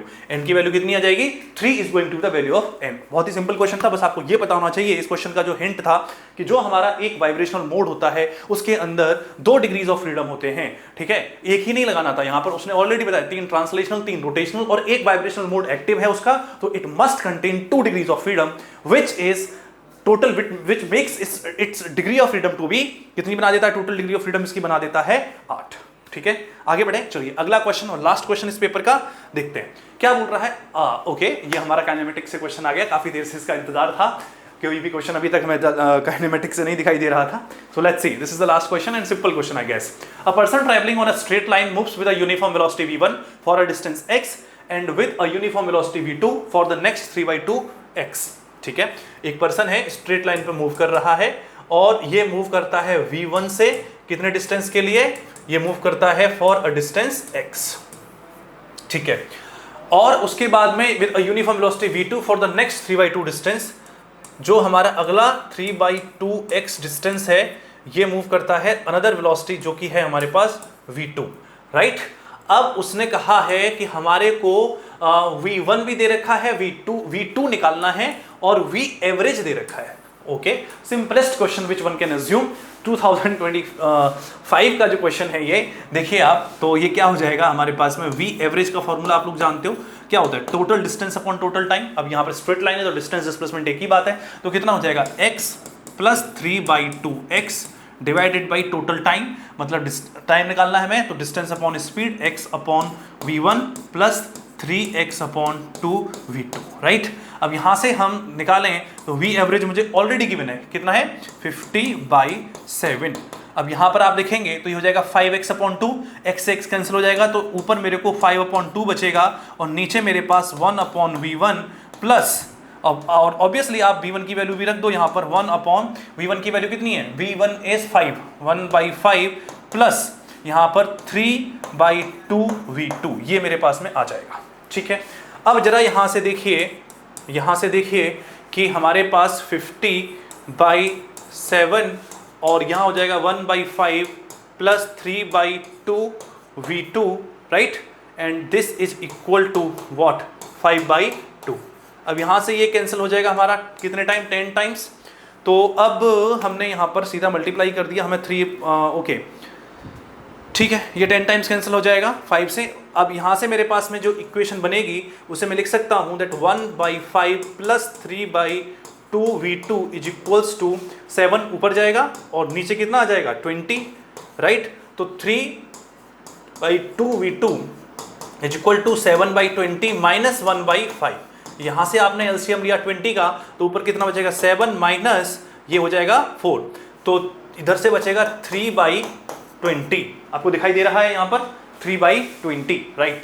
चलिए 3 से 3 कैंसिल हो जाएगा और मेरे पास बचेगा 2v2 इज इक्वल टू 20, तो v2 की वैल्यू यहाँ से मेरे पास आ जाएगी 10 metres per second. I hope कि आपको ये बात समझ में आई होगी कि v2 की जो वैल्यू है that is 10 metres per second. How much it is 10 metres per second, right. तो v2 का आंसर कितना हो जाएगा 10 मीटर पर सेकेंड। तो ये था हमारे जेईई मेंस सेकंड सेशन का, जो हमारा 2 अप्रैल फर्स्ट शिफ्ट में पेपर हुआ था, उसका कंप्लीट फिजिक्स का डिस्कशन। मैंने यहाँ पर एक एक क्वेश्चन को विद कॉन्सेप्ट डिस्कस किया आप लोगों के साथ में, और आप लोग यहाँ तक बने भी रहे और आपने इसको बहुत अच्छे से सीखा होगा, समझा होगा, मैं उम्मीद कर रहा हूँ। और मैं उम्मीद करता हूँ कि आप लोग जिस भी एग्जाम की तैयारी कर रहे हो, जेईई की, नीट के लिए, बहुत अच्छे से करो और जीवन में बहुत सारी ऊंचाइयाँ हासिल करो। Wish you all the very best.